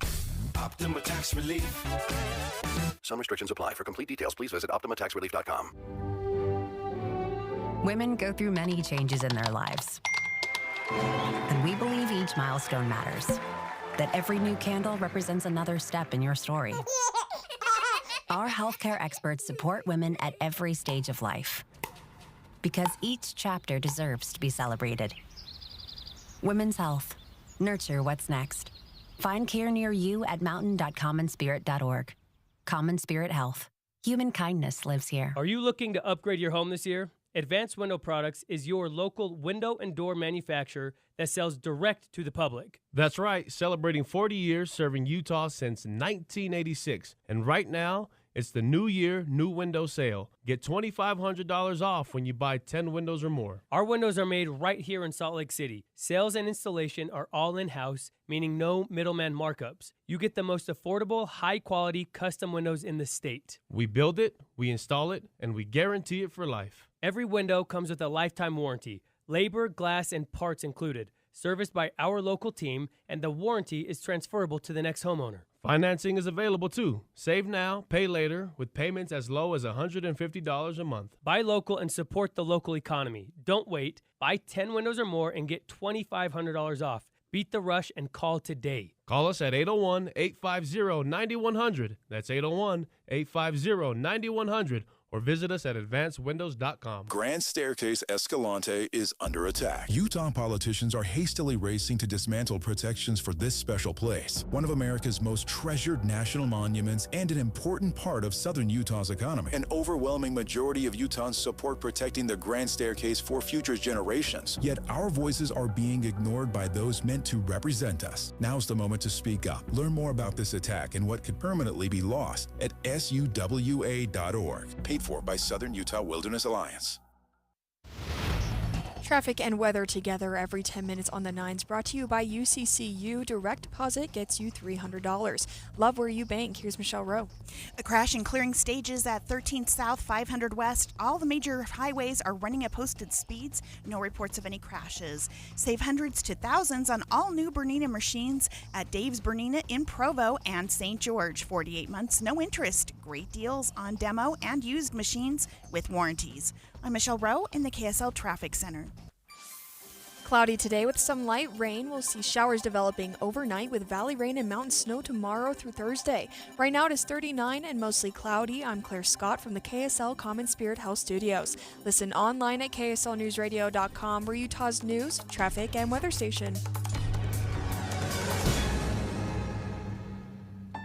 The all-new Inside Sources. Inside Sources. Your inside access to the people and policies shaping Utah's future. Here are Greg Skordas and Holly Richardson on KSL News Radio. Well, state and federal law enforcement authorities from the Pima, Arizona, especially from the Pima, Arizona Sheriff's Office, have released some video now, or some photographs rather, of what appears to be a suspect entering the home or approaching the home of Nancy Guthrie. This is the mother of Savannah Guthrie, the TV personality who was taken from her home about a week and a half ago now, Holly. But these are some images that somehow they recovered from the doorbell camera, which was disabled. It was disabled by this individual. And these are really compelling photographs. He's approaching the house. He's very decked out in what appears to be, he's got a full face cover over his head. He's got huge gloves on. They almost look like boxing gloves, but they do have fingers.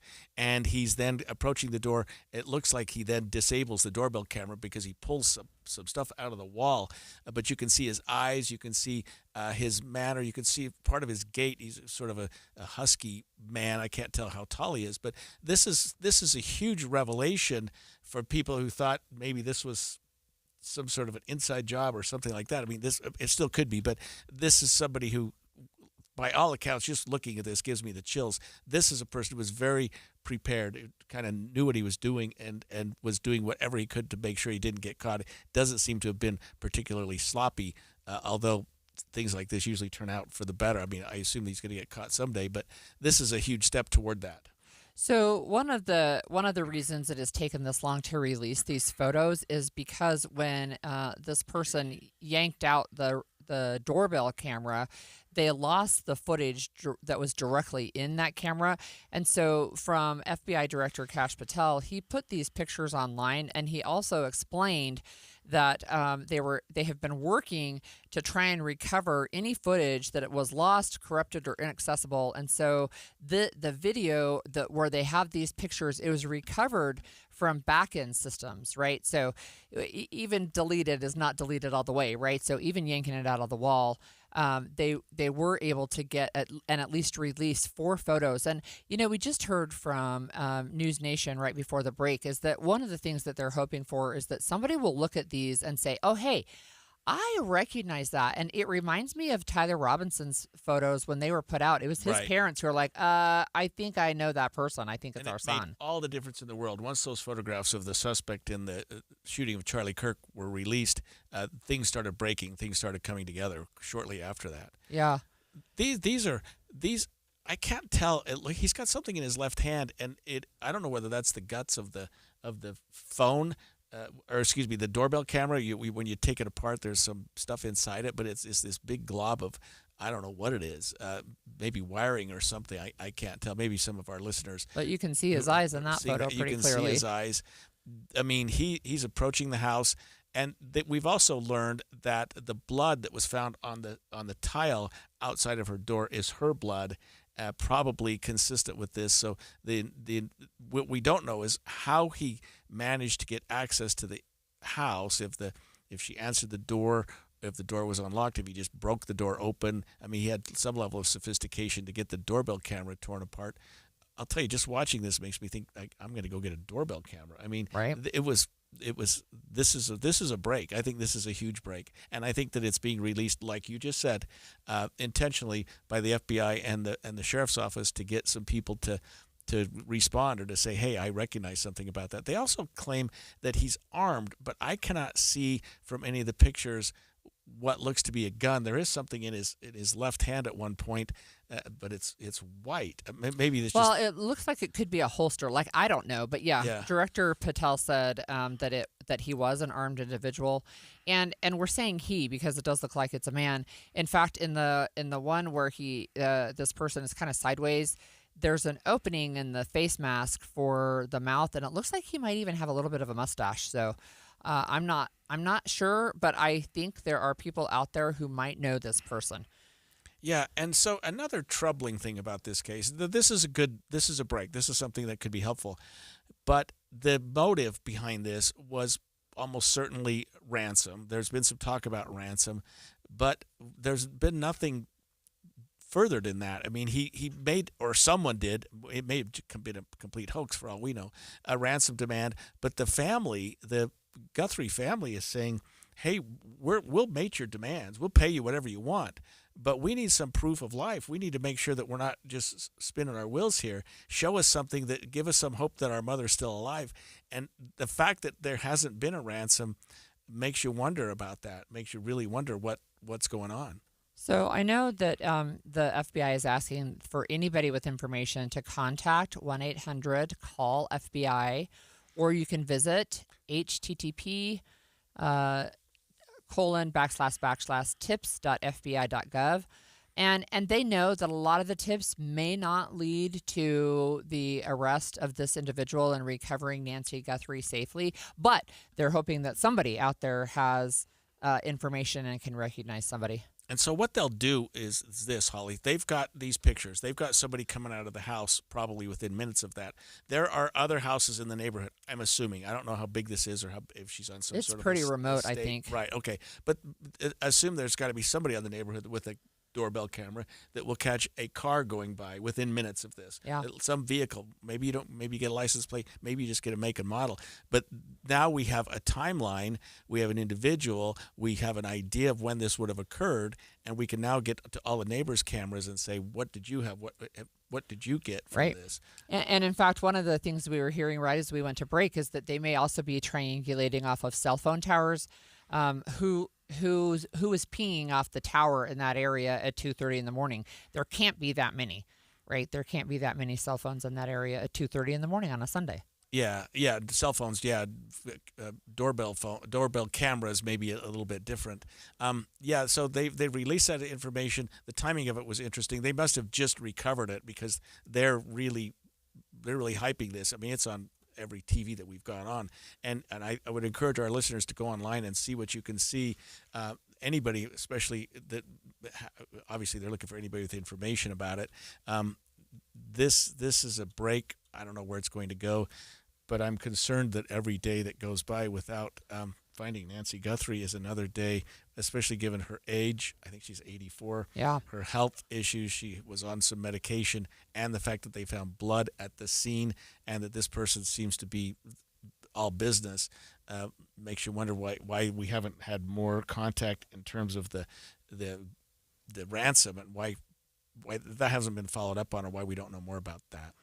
So there was another high-profile case, and this was a number of years ago, right? But with Elizabeth Smart. Sure. And she seems to be the outlier, where she was found 9 months later. Does that happen often, where people are taken and they're still alive months later? Yeah, I still think of that case as a miracle, an absolute miracle. And her family, her mother and father, never, ever, ever gave up. I mean, they never gave up. That was a huge part of this. Plus, she was kidnapped by people who wanted to keep her alive and keep her in the area. So they didn't. There was no ransom. There was no homicide. They just took her and tried to incorporate her into their weird lifestyle. But talk about a survivor. That woman has done incredibly well. She's a role model. All right. Well, that is the latest on Nancy Guthrie. There are 4 images being put out online by the FBI. If you have any information, please contact the FBI. When we come back after the break, we're actually going to talk about the use of mail-in ballots. And there's a push on Utah's Capitol Hill, again, to require that your mail-in ballot be returned in person, basically eliminating mail-in balloting. So you can call us at 801-575-TALK and let us know if you think it's necessary for election security, or will it create added barriers for voters. It's 801-575-TALK. We're also going to talk with the county clerk when we come back. Amanda, one of my favorite things to do when I go to the theater is laugh. Any show, it doesn't matter. So one that's designed to make me laugh from start to finish, boy, that is in my wheelhouse. And that's what we've got with Peter Pan Goes Wrong. When we went into the theater, I'm not sure what we were expecting, but we started laughing early on.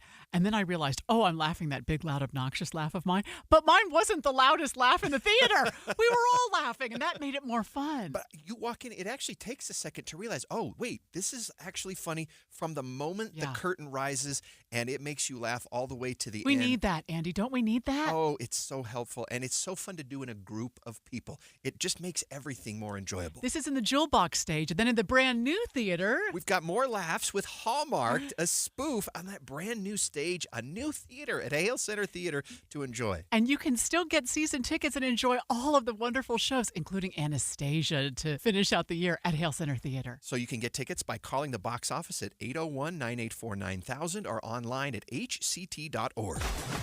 Be advised, this is your opportunity to save up to 40 to 80% on a hot tub or swim spa this weekend only, Friday through Sunday, 2 locations, Salt Lake City and Hurricane. Be advised, this is your opportunity to save up to 40 to 80% on a hot tub or swim spa. Utah State Fair Park and Washington County Fair Legacy Park. 18-month interest-free financing. Our factories have demanded we sell 1,000 hot tubs and swim spas this weekend. Utah State Fair Park.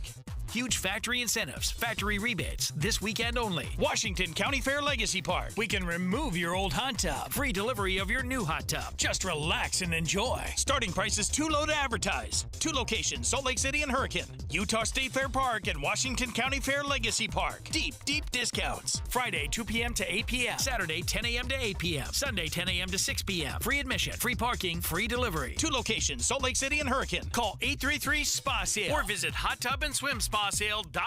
Welcome to guided meditation. Close your eyes.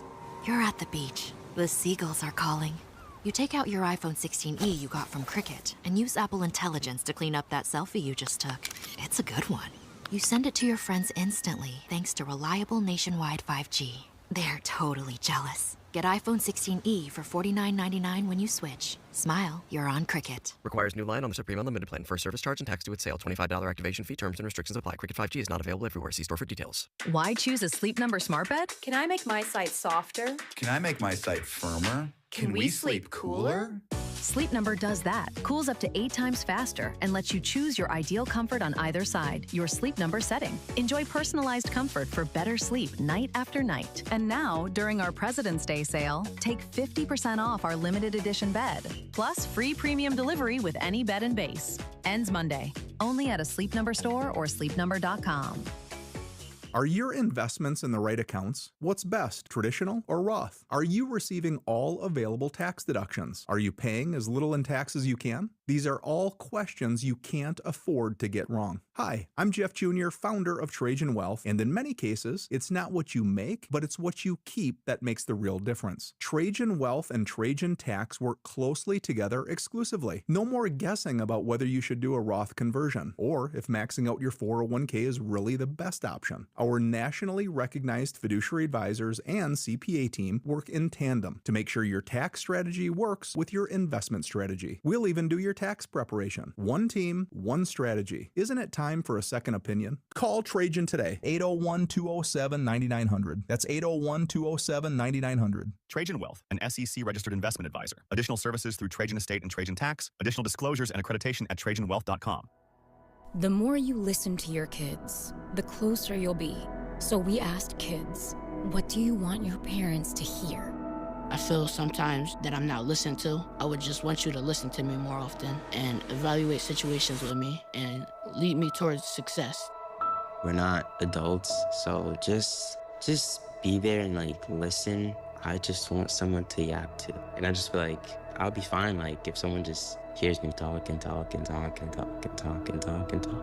You're doing a really good job. And I don't think I tell you that enough. And I know sometimes we get into it and it's just hard on both of us. But, try to understand me more and I'll try to do the same. Listening is a form of love. Find resources to help you support your kids and their emotional well-being at sounditouttogether.org. That's sounditouttogether.org. Brought to you by the Ad Council and Pivotal. The new Inside Sources. We talked earlier about the mail-in balloting and a push on Capitol Hill to require that your mail-in ballot actually not be mailed in, but be returned in person and that you show ID. We asked our listeners if they wanted to call in and join us at 801-575-TALK to answer this question. Is this really necessary for election security, or will it create added barriers to our to voters? Well, we do have a caller on the line. It's Eileen in Orem. Thanks for joining us, Eileen. What do you think? I think that it's absolutely a bad idea. I think that it does create barriers. I cannot drive because of my vision, and so I would have to it would make it harder for me to get there to turn my ballot in. And I really appreciate the convenience of being able to mail it because of that. And also, I think that I remember back to the days when we would stand in line for hours and hours to vote, because there were so many people there trying to get it done, and it's a waste of everybody's time. And I think Utah has been secure, and we have not had problems, and I think it's paranoia coming down from the top, and I think that Utah has worked, and we should still be an independent sovereign state and not take our directions from Washington, and we need to keep it the way it's been. All right, I don't think there's been a problem with ours at all. Thanks, Eileen. That was Eileen in Orem. Good for her. Yeah. And you listen to someone like that, and this particular bill might even make it so she wouldn't be able to vote in the future. We had several be so difficult that several she couldn't. texters earlier that are like, look, I'm just going to give up and not vote if you just continue to put barriers in my way. So joining us right now also on the line is Weber County Clerk Ricky Hatch. Ricky, thanks for joining us. You bet. Thanks for having me. So you're kind of on the inside of all of this. What are your thoughts about this proposal? My first thought is it is way expensive. And my second thought is, expensive elections are, good elections cost money, but is the juice worth the squeeze on this? It's a $10 million unfunded mandate that's coming down to the taxpayers of the counties, and that's a big concern. Ricky, can you tell our listeners from your perspective as a county clerk what your take is on the integrity of mail-in voting in Utah, how it's been and how it's worked out so far? Yeah, thank you. I mean, the county clerks care so deeply about making sure that the elections are secure, that they're transparent, that they're accurate, and efficient. That's what we've been working on since 2012, which was the first time a county did an all-by-mail election. So we've been refining the process and making improvements, improving security and the controls and the checks. And we're confident that the multiple layers of security that we have in place really don't allow for any kind of widespread fraud and, frankly, catch virtually everything. Of course, you always have bad actors, and no system's perfect. But we work really hard to keep a system that has integrity and that voters can have confidence in. Ricky, I have a question about the cost. So you said $10 million and it's an unfunded mandate. So where is the cost in implementing this, and why would the legislature try to do something that causes counties to pick up the cost? Well, the bulk of the cost is labor, having to increase the number of drop boxes and vote centers and having those be staffed. We pay all of our poll workers, and part of that is from state law. And I don't think the legislature said, well, how can we make it more expensive? I think, they sought a solution and they came up with that, and they didn't realize the immense complications that come from the administrative side of that. And so I don't think that they were like, let's stick it to the counties or stick it to the taxpayers. I think they just didn't realize how complex this solution actually is. But yeah, it would cost. I suspect that some counties would likely have to raise their taxes in order to pay for this, because it is such a dramatic increase in cost. What is done now with respect to mail-in ballots to ensure that they are being not only fairly counted but fairly sent in, fairly processed? Great question, and frankly, I wish it was a question that every citizen, every voter would ask, because it's super important to have confidence. In good cybersecurity practices, you validate yourself by something you have and by something you know. That's called two-factor authentication, and we're all pretty familiar with that. It's the same thing with voting. When you come and vote in person, you have to provide ID, and you have to provide some information about where you live, and that's what you know. It's the same thing with vote by mail. First off, we received your ID when we registered you to vote, so you provided that. But then you have to provide, to vote by mail, you have to provide two things: something you have, which is your actual physical ballot that is mailed to the address that we have on file, and then something you know, which is your signature. And, certainly signatures can be forged, but everybody who reviews signatures are trained by a forensics created program, and we look closely at that. And so you have the same two-factor authentication when you're voting by mail: something you have and something you know. All right. Thanks so much for joining us today, Ricky.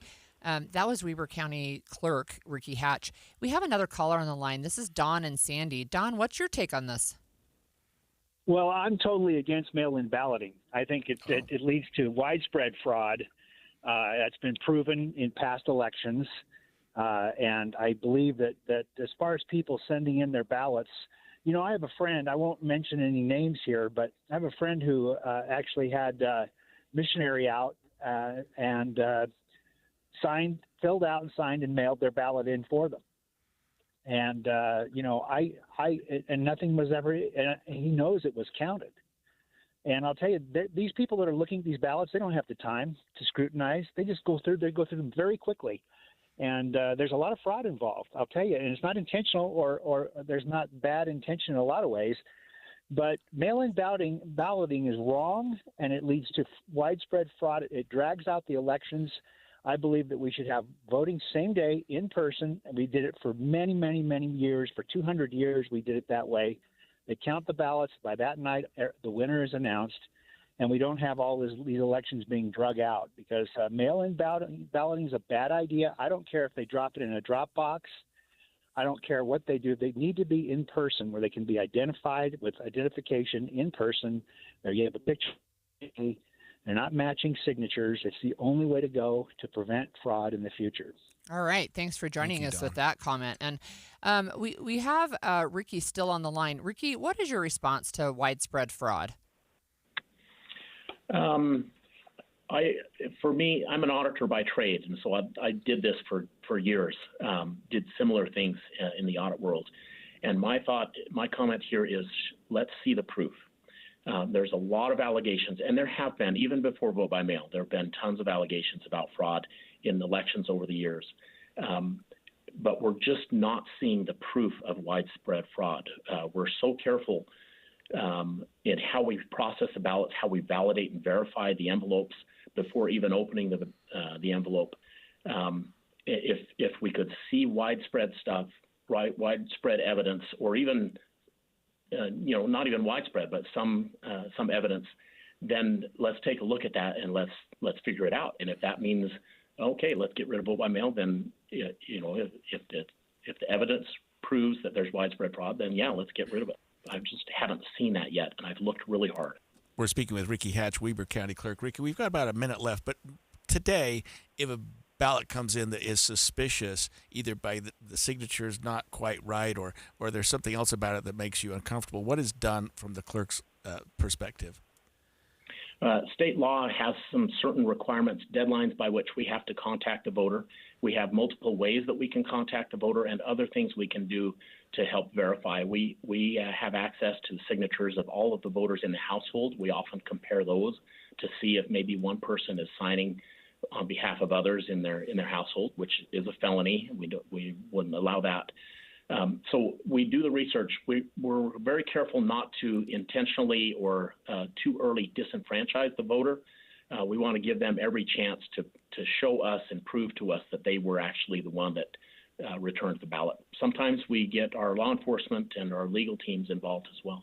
All right. Thank you so much for that information. We appreciate that. Ready to go to Italy? I am. Okay, when we come back after the break, we're going to check in on the 2026 Winter Games, some Utah athletes involved, and some medals being given out. We will talk about that when we come back right after this. 11:30 at KSL News Radio. I'm Claire Scott, KSL's top story this hour.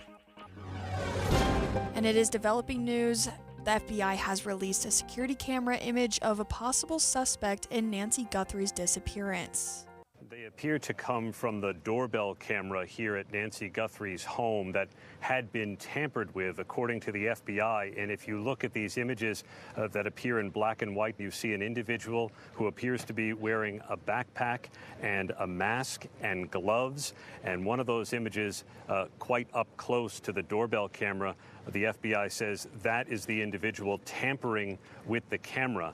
That's ABC's Aaron Katursky in Tucson. Team USA has another gold from the Winter Games, this time in team figure skating event, and some of the skaters have Utah ties. Amber Glenn says she was inspired by the 2002 Winter Games. Sarah Hughes winning that gold in 2002 is a core memory for me and why I started skating, and I'm very lucky to have her as a mentor now. She tells KSL reporters she would love to watch the 2034 Winter Games in Utah. She also says she's grateful and proud of her team. The individual skating competitions will continue for several days. Your money at this moment, the Dow is up 52 points. The S&P is down 9 points. And coming up, rain showers. KSL weather is next. KSL News Time, 11:31.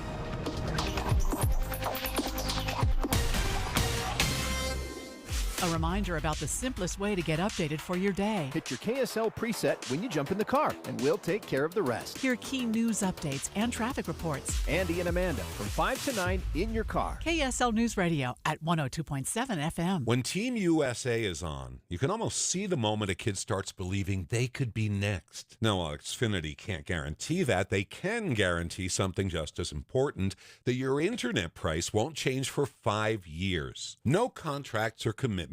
So while your kid is ordering gear online, streaming highlight reels, or video chatting, your Xfinity internet price won't budge. And who knows, by the time the next Olympic Winter Games roll around, your kid could be getting fitted for their very own Team USA uniform. And guess what? You'll still be paying the same price for reliable Wi-Fi. And there's even more to enjoy with the Xfinity Gold Medal Celebration. Now through February 22nd, get their best price on gig Wi-Fi for 5 years guaranteed. Just $50 a month, plus get Peacock Premium included for 2 years. That's a $10.99 monthly value. Xfinity. Imagine that. Proud partner of Team USA. Restrictions apply. Requires paperless billing and auto pay with stored bank account. Taxes and fees extra. Actual speeds vary.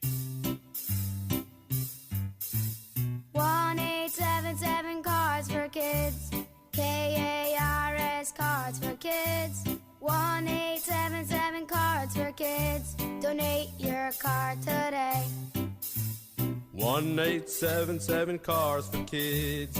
KARS Cars for Kids. 1-877 Cars for Kids.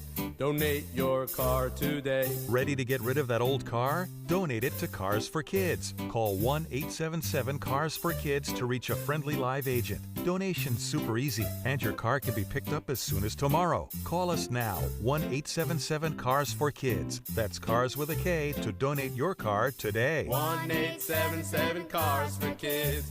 Donate your car today. Did you know you can donate real estate too? Go to carsforkids.org. That's carsforkids.org. I'm Ed Evans, CEO of Consumer Cellular. You know, the big wireless companies say they have discounts for people over 55, but unless you're willing to sit on hold and ask, you're probably paying more than you should. At Consumer Cellular, there's nothing to hunt down.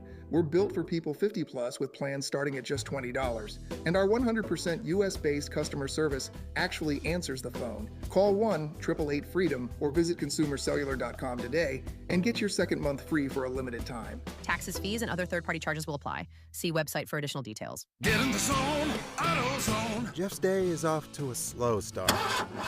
So he heads to AutoZone, America's #1 battery destination, where Sammy, a local AutoZoner, tests his battery for free.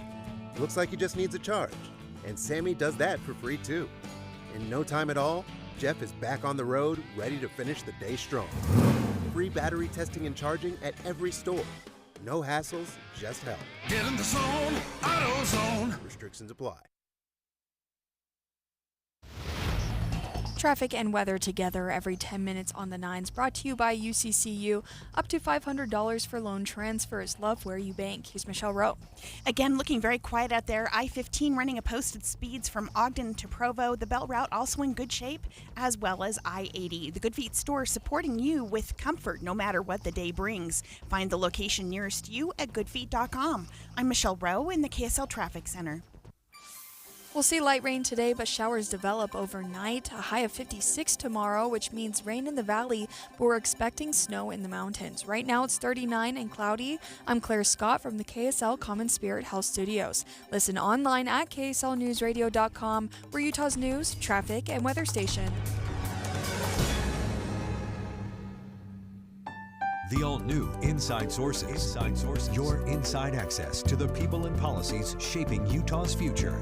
Here are Greg Skordas and Holly Richardson on KSL News Radio. A couple of weeks ago, Holly, I had the chance to go to Snow Basin Ski Resort, and my son took me on the downhill course, the course that they used for the downhill when the Olympics were here. Of course, it wasn't set up, obviously, but we started near the top of it, and it was so steep and so difficult. I actually had to get out, take my skis off, and walk part of it. It was literally straight downhill. So when I watch these Olympic events, especially the downhill and some of these faster events, the Super G, you appreciate what these athletes are skiing on, and the snow surface is rock hard generally. That's what they like, so that it stays the same from the first racer to the last. But it's also steep enough because it doesn't do any good if you're not flying, if you're not going fast. Oh my goodness. Still, we look at those from our couch and go, wow. I could do that maybe. Yeah, no, I could not. We have KSL 5 TV's Matt Gebhardt, who's in Cortina. He's been watching the alpine skiing events, and he's got an update for us. Hey, Matt, thanks for joining us. You could not do that. Can confirm. I can confirm. Yeah, absolutely. So what's been happening today? It's been a crazy day up on the slopes. So, today was the team combined slalom. Do you know what that means? Nope. Okay. That means you're taking two different women skiers. Somebody who's, really good. I mean, they're all really good, but somebody who's really good at skiing the downhill, which is the super duper fast run for your life ones. And then somebody who's good at skiing the slalom, which is the one where you see all the poles and the skier zoom back and forth between the poles. To give you a little context, the images you've seen of Lindsey Vonn, that would be your downhill skiers, and the images you've seen of Michaela Schifrin, that would be your slalom skiers, where she's kind of hopping back and forth. Speaking of Michaela Schifrin, the Team USA has the most points in the International Cup, which means they have the most World Cup points. They were the team to beat. Specifically, the team to beat was Breezy Johnson, the downhill skier who got gold in the event on Sunday, and Michaela Schifrin, who is like the most decorated Olympic medalist of all time ever for down for skiing, for women, for everything. Like she's just, if there's a medal to be had, just throw it at her, it probably sticks. And they were a team, and so they were the heavy favorites coming into today to do something, and they actually ended up just barely missing the podium. And Team USA's second team, which were a couple of veterans, Paula Moltzen and a woman who went to Utah Valley University named Jackie Wiles, who's kind of like a leader on the team. They, who've been around for a few years, both got their first medals today. So that was very exciting. Yeah, very exciting as a team. Like you could just tell everybody was super elated for them. So it's like, on one hand, the team that everybody expected to win didn't quite make it, but also, they've got medals and lots of accolades, and everyone just seems so happy for Jackie and Paula. Yeah, I'm familiar with the combined map, but I didn't realize that they had a mixed combined. You could I know it's the downhill and the slalom. I didn't realize that you could split it up between competitors. That's a fun new. event. Yeah, that's new. It's super fun, and it's also you can sort of see the stress. So yesterday I actually sat down knee to knee with Breezy Johnson. They call it managing victories, where we get to go and like sit down with people who get medals, and I was doing an interview with her, and it was like, so does this you got a medal? Like, does this take some stress off of your shoulders?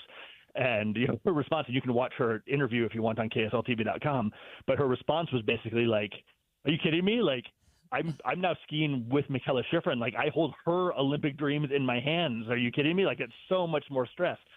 And then Breezy, to her credit, did her part. She was the fastest skier in the downhill today, and Shiffrin was a little bit off of, I think, the pace that she would say that she wished she had, and so they ended up just barely missing the podium. And you want to talk about fractions of a fraction of a fraction of a fraction of a second? Yeah. They missed the podium by 6/100ths of a second. Oh my gosh! I mean, isn't it's just crazy how just the minutia that comes down to going home with a medal and not going home with a medal. But as I say, today, Jackie Wiles, a woman who's clearly a leader on the team, and just as I've been rubbing elbows with her for the past week, she really is a genuinely good person, it seems to me. And Paula, who I haven't actually had, except for I interviewed her really quickly after she won today. I haven't had a chance to get to know her too well yet, but everybody seems very happy for the two of them. Matt, what can you tell us about the venue and the snow conditions there? I mean, Cortina, Italy, a lot of people aren't familiar with that, but just looking at the videos that we've been seeing, it looks like they've got good conditions. They've got snowpack that they need, and that the events have been as expected. Yes and no. So it snowed like crazy the day before opening ceremonies, and these slopes, these downhill slopes and these slalom slopes, they're a lot more like ice sheets than they are like powder days at Snowbird, right? And so they were having a hard time kind of packing it down the way they needed to pack it down in order for these women to be able to maneuver the way they like. And so during some of the training runs and during the first downhill event, they were a little slower than I think maybe some would like. And it's also been warm here. So, snow, if you think to when last time you went up to the slopes, as it gets warmer as the day goes on, it becomes a lot more slushy. And that slows you down. And so, when you do, weather definitely on the downhill anyway was a factor. Like as the event went on, and especially as they had to pause it for so long after Lindsey Vonn crashed to helicopter her off the course, you could tell the course really slowed down a lot as the temperature went from basically freezing to closer to 40 degrees Fahrenheit. But today was great. Today was. I mean, it was great unless you were me standing on the sidelines wearing boots with not enough socks, because it never got above freezing. And so it really was kind of consistent snow throughout. And it hasn't snowed now in a week, so they didn't have to really deal with any, soft stuff on top. Thanks for joining us. That was KSL TV's Matt Gephardt, who's joining us from a different venue than usual. Usually he's sitting across the table from us. I know. Today's in Cortina, Italy. That's great, yes. He gets to talk about the Olympics. And that means it's time for a little history lesson today. Okay. This day in the history of the Winter Games on Inside Sources, brought to you by America First Credit Union. So it's February 10th, and on this day in 1968, Peggy Fleming won gold in figure skating. Do you remember what a superstar she was? I mean, she was America's darling. You know, it's remember that. so weird because I only would have been 4 years old during those Olympics, but I certainly know her name. Yeah. She was just stunning and gold in figure skating, and she was different than some of the athletes today. She was tall and a little more elegant than some of the real robust, strong people that you have today. In 1984, on this day, so February 10th, Soviet cross-country skier Nikolai Zemyatov won a career fourth Winter Games gold medal when he did a 30K event in Sarajevo. 30K. On cross-country skis. Yeah. That's holy cow. Yeah, that's a long way to go. Okay, this person I do remember. This was in 1992, and speed skater Bonnie Blair, remember Bonnie? She won the Winter Games gold medal. She won the first gold medal for the USA in the 1992 Winter Games. So that was Bonnie Blair. Yeah, I was just thinking 30K on skates. I think that's like 18 miles. That's almost a marathon on skate. Anyway, going back to the cross-country ski. Cross Yeah, country. I remember Bonnie Blair, too. So after winning in Vancouver, the Moguls title for Canadian freestyle skier, he won a second consecutive gold medal in the Winter Games in Sochi, and he beat his teammate. So I don't know this freestyle skier, Alexander Bilodeau, but you might, and you might even know what freestyle skiing means. Yeah, freestyle is just that. Freestyle is you're not going through gates, you're not going the top to the bottom. It's more free. You're doing jumps, artistic? You're doing flips, you're doing things like they still measure you top to bottom, but they try to get you doing as many fun things between the top and the bottom to get points. Well, backflips. Yeah, okay. All those fun things. Our last fun fact of the day is also from the Sochi Olympics. This is Netherlands, and they swept the medals in the men's 500-meter speed skating at the 2014 Winter Games. When I think of Netherlands and speed skating, I think of like Hans Brinker and the Silver Skates, that book. But all three medals were won by the Netherlands that year. Wow, and I think that's the same thing happened this year in an event where the Netherlands won 3 out of the 3. So yeah, I'll check on that later. When we come back after the break, we focused on this yesterday, but there's a bill that would reduce and actually streamline Utah's death penalty process, making it faster for the process to proceed. The sponsor of that bill will join us after this break. Amanda, I've been taught to begin with the end in mind. And when it comes to something like weight loss, that's really, really important because some weight loss plans have no end. It's like another refill or another bill or another year. But Soda Weight Loss has a finish line. You learn it once, you use it forever. And I'm all about health. I mean, I don't want to have my body become addicted to another drug that I have to take forever in order to be healthy. I want the opposite of that. I want fewer medications. I want my body to learn how to do this on its own and be strong. For so many weight loss drugs, you have to just take them forever in order to maintain that feeling when you cross the finish line. Yeah. When I hit 70 pounds that I let go of in 5 months, what an amazing feeling. And it was amazing to know I could just go forward from this point. You can talk to a nutritionist and ask all your questions at 866-800-SODA. Or you can go to sotaweightloss.com. That's SOTA weightloss.com. Because at Soda, join us for a short time to have results that last a lifetime. KSL Broadcast Group contests are open to participants 18 years of age and older that are residents of Utah, unless otherwise specified. Employees or agents of the station, Bonneville International Corporation, other area radio stations, or any entity associated with the contest may not enter. Persons who have won in the last 30, 60, or 90 days from a station contest or event may not be eligible. Full general contest rules are available at kslnewsradio.com/contests. Valentine's Day is a moment to pause and celebrate the love that fills your life. Duke's Jewelers in Springville believes every love story deserves something timeless, something chosen with intention and given from the heart. This Valentine's season, explore pieces that speak without a single word. Dazzling diamonds that catch the light, rich gold that feels classic and enduring, and colorful gemstones that tell a story all their own. Whether you're marking a first Valentine's together, honoring decades of devotion, or simply wanting to make someone feel cherished, Duke's Jewelers is here to help you find the perfect piece. Duke's Jewelers will guide you with care, offer thoughtful suggestions, and even wrap your gift beautifully so you can enjoy the moment, not stress over it. Visit Duke's Jewelers on Springville Main Street and discover a gift that will be treasured long after February 14th is passed. Because love is worth celebrating in the most meaningful way. Duke's Jewelers. Love elevated.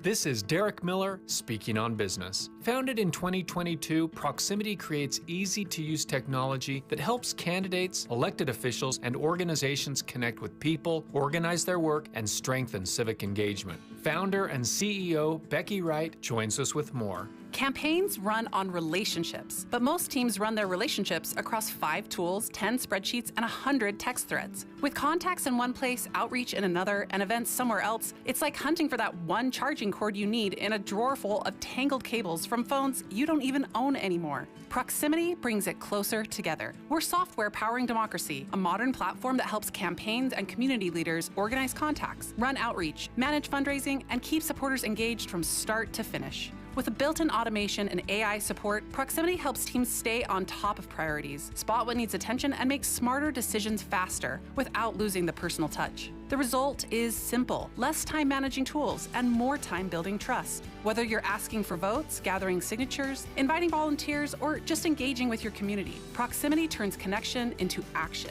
Because democracy works best when your tools work best. By helping Utah leaders run more efficient campaigns and outreach, Proximity supports transparency, saves time, and strengthens the civic infrastructure behind our growing economy and future growth. Visit proximityimpact.com. I'm Derek Miller with the Salt Lake Chamber, speaking on business. When you need the financial products and services for every stage of life, Cypress Credit Union is there for whatever the future holds. Visit cypresscu.com today. Emergency medical unit, respond to 102 Maple Avenue, possible stroke victim. When stroke occurs, you have 60 minutes to win or lose the race of your life. There are new treatments, but you must get to a hospital fast.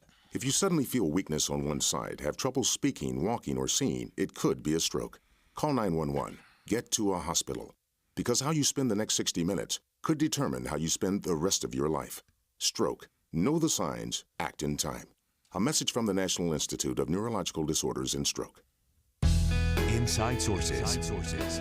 It's not uncommon for the Utah legislature to consider legislation dealing with the state's death penalty process, and we've had the death penalty in Utah for a long time, Holly. I've been involved in cases from both sides, and this year I think there's some discussion about why it's taking so long for people to be on death row. We had the case of Ralph Menzies, right, who was on death row for 37 years. He wasn't executed. He actually died of natural causes as sitting in the prison. We also have the Douglas Carter case. He has been or was on death row for 40 years. His case is still pending. But legislators have considered what we're doing right, what we're doing wrong as it relates to the death penalty and death penalty appeals. Yeah, that's right. And, you know, when we talked yesterday, we talked about this interesting, I guess, process that we have with due process and saying how long is too long and yet how much is fair, right? So even in those two cases, you have Menzies who died of natural causes, but after almost 40 years. And then you have the Carter case where they have thrown out the case and said, we need to start over. Right, yeah. So we do have the sponsor of the bill, Representative Candace Perucci, with us. Representative Perucci, thanks for joining us this morning. Hey, thanks for having me. So what could you tell our listeners about what caused you to sit down and put this bill together? It's a very detailed and very lengthy bill, and it does a lot with our current statute. And I think that a lot of it is what the public probably wants when they look at these cases of individuals who are on death row for decades. Yeah, so I'll tell you, you've already referenced the situation that prompted me to open the bill. The case that you just highlighted, the individual murdered this young woman in 1986. I was born in 1982, just to give you some context. He sat on death row longer than I've been alive, and he ended up dying of natural causes. And I just don't think that is fair to the victims, nor do I think it's fair to the process that we say, yes, you have been sentenced to death as a punishment for a heinous crime, but in actuality, we're not doing it. And so if we're going to be a state that has the death penalty, we should actually have the death penalty. And part of this also is making sure we are shortening up the timeline there. And so you'll see, to your point, this is a very technical bill, but there are things that we're shifting in our policy to make sure that we can simultaneously do this with the federal process and not get hung up on that. And then the other piece is related to competency. So this individual, he, his competency, there were multiple checks, so to speak, on his understanding of what crime he had committed. And it wasn't right up until he was, going to be executed and up for the death penalty that he started having issues with dementia and was claiming competency issues. And now we're seeing this with other individuals on death row that they've just saw a blueprint on how to get out of it. And so this really is tightening that up. I've been working with the Attorney General's office really closely on this, and I think it's important that we do this moving forward. I think when you think about victims' families that are drugged through and relive this case every time, that they have to revisit it, that's not fair to them. That isn't due process, and it's not fair to taxpayers either when you look at the costs that are incurred for someone who sat on death row for over 40 years. So, Representative Perucci, what is the timeline that this could be shortened to? So that is a great question. And like I said, the bill, if I were an attorney, I could walk you through all the technical ticky-tacky things. But the idea being is we could shorten it down to be a 10 to 15-year wait as opposed to a 40-year wait. So we're not talking about like a year turnaround here. There is still adequate, and I would argue even still excessive time, but the ability for them to have due process and go through the appeals process. But it would be shortening from the idea of, in the most recent case, roughly 40 years to more of a 10 to 15-year window. And can you tell our listeners about the competency part of it? Because it seems that your bill has provisions that would allow for that, at least there to be earlier earlier testing of competency and even IQ. Yeah, so it would essentially look at the process of a defendant's ability to stand trial first and strengthen that when they're evaluating competency. Obviously, then there's a medical professional that does that review. And then they do that assessment of whether or not they're competent to be executed. And then it looks at the procedure in finding competency when sentencing them to death. But the idea would be that you're not having that ability once you have been deemed competent after so many rounds of this process. You can't pull that lever right before again and claim competency if you've already met all these different examination processes outlined in the bill. So, Representative, how specifically, if you can explain it to me, would this shorten it from 40 years to, say, the 10 to 15 years? Are there pieces that are being taken out or put in? Actually, no, we're beefing up our process. So if you were to look at this, we're actually, to give you some specific examples, we are beefing up the amount that is being paid to the defense attorney, even in some cases, to make sure that they're getting a quality and like a really high quality attorney. The concern here is right now you have the state process, but then you still have federal guidelines in place for when you have the death penalty on the table. And so rather than have to do the state process, then go through the federal process, we're going to be incorporating a lot of that into our state process so that we don't have to do this back to back. It would be simultaneous. That's how you collapse it. Yeah, I saw that, and I'm one of the Rule 8 qualified attorneys in Utah, which there are not a lot, but I think getting qualified attorneys on the hook early, Representative, makes a difference in terms of appeals, in terms of effective assistance of counsel, and what can happen down the road, correct? Because if you were on an appeal to say you had ineffective counsel, right, or you request different counsel, that delays. That is one more delay that goes into this timeline here. And so the idea would be, we don't want you to be able to, we would like to provide you with the best defense counsel right out of the gate rather than having to go through this series of appeals to get you there. I have a question about the implementation. Would this potentially impact the Tyler Robinson case? You know, I've actually been asked that a couple of times. I'll tell you that is not the purpose of this case. There is a possibility that if, say, that case, he were to be given the death penalty and that's an ongoing case, right, then this process would still apply to him. But that's certainly not why I initially opened the bill file when in working on it. But any convicted felon, any convicted individual who is sentenced to death, this would apply to. And it seems like part of your bill is getting good counsel both from the state and the defense early, even if you have to pay a little extra, maybe a lot extra, so that you're not dealing with problems down the road 20, 30 years. Absolutely. And from being stewards of taxpayer dollars and just a math perspective, though, if you think of how much it costs, and I'm going to get these numbers, but from LRGC, but if you think of how much it costs to pay for someone to be incarcerated for 40 years, right?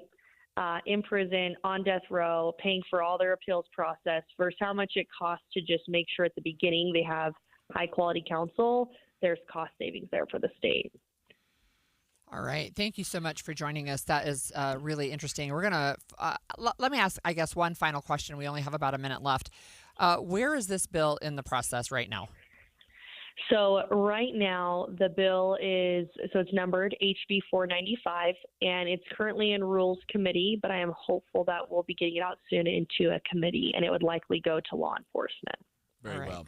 Thank you very much. That was Representative Candace Perucci on the line with us talking about her bill. It is House Bill 495, Capital Felony Case Amendments. And this is a very, whether you agree with it or not, it's a very well thought out bill. I mean, a lot of work went into this, Holly. I've just been reading it over, trying to follow it myself. And streamlining the process, but I also think that victims, especially if the case she talked about, 37 years on death row, that was in some respects unfair to the victim's family. And they express that in many ways. Yeah, and 10 to 15 years doesn't really seem short. Like a shortcut, right, yeah, when you're talking about something like this. And, her point was, she said, I wished I'd written it down, if we're going to have a death penalty in Utah, we should do it right. And I think that's what it comes down to. If we're going to have it, then do it. Don't drag it out. Right, and do it the right way. So I don't know what the right way is, and I don't pretend to say this bill is the right way, but it's certainly a way to change what's really taking much too long to accomplish. Well, we've had another major development. We talked about it earlier in the search for Nancy Guthrie. FBI and local authorities have released videos and pictures of a suspect involved in that case. Midday with Maria Shileos has the latest details on that. After this, stay with us on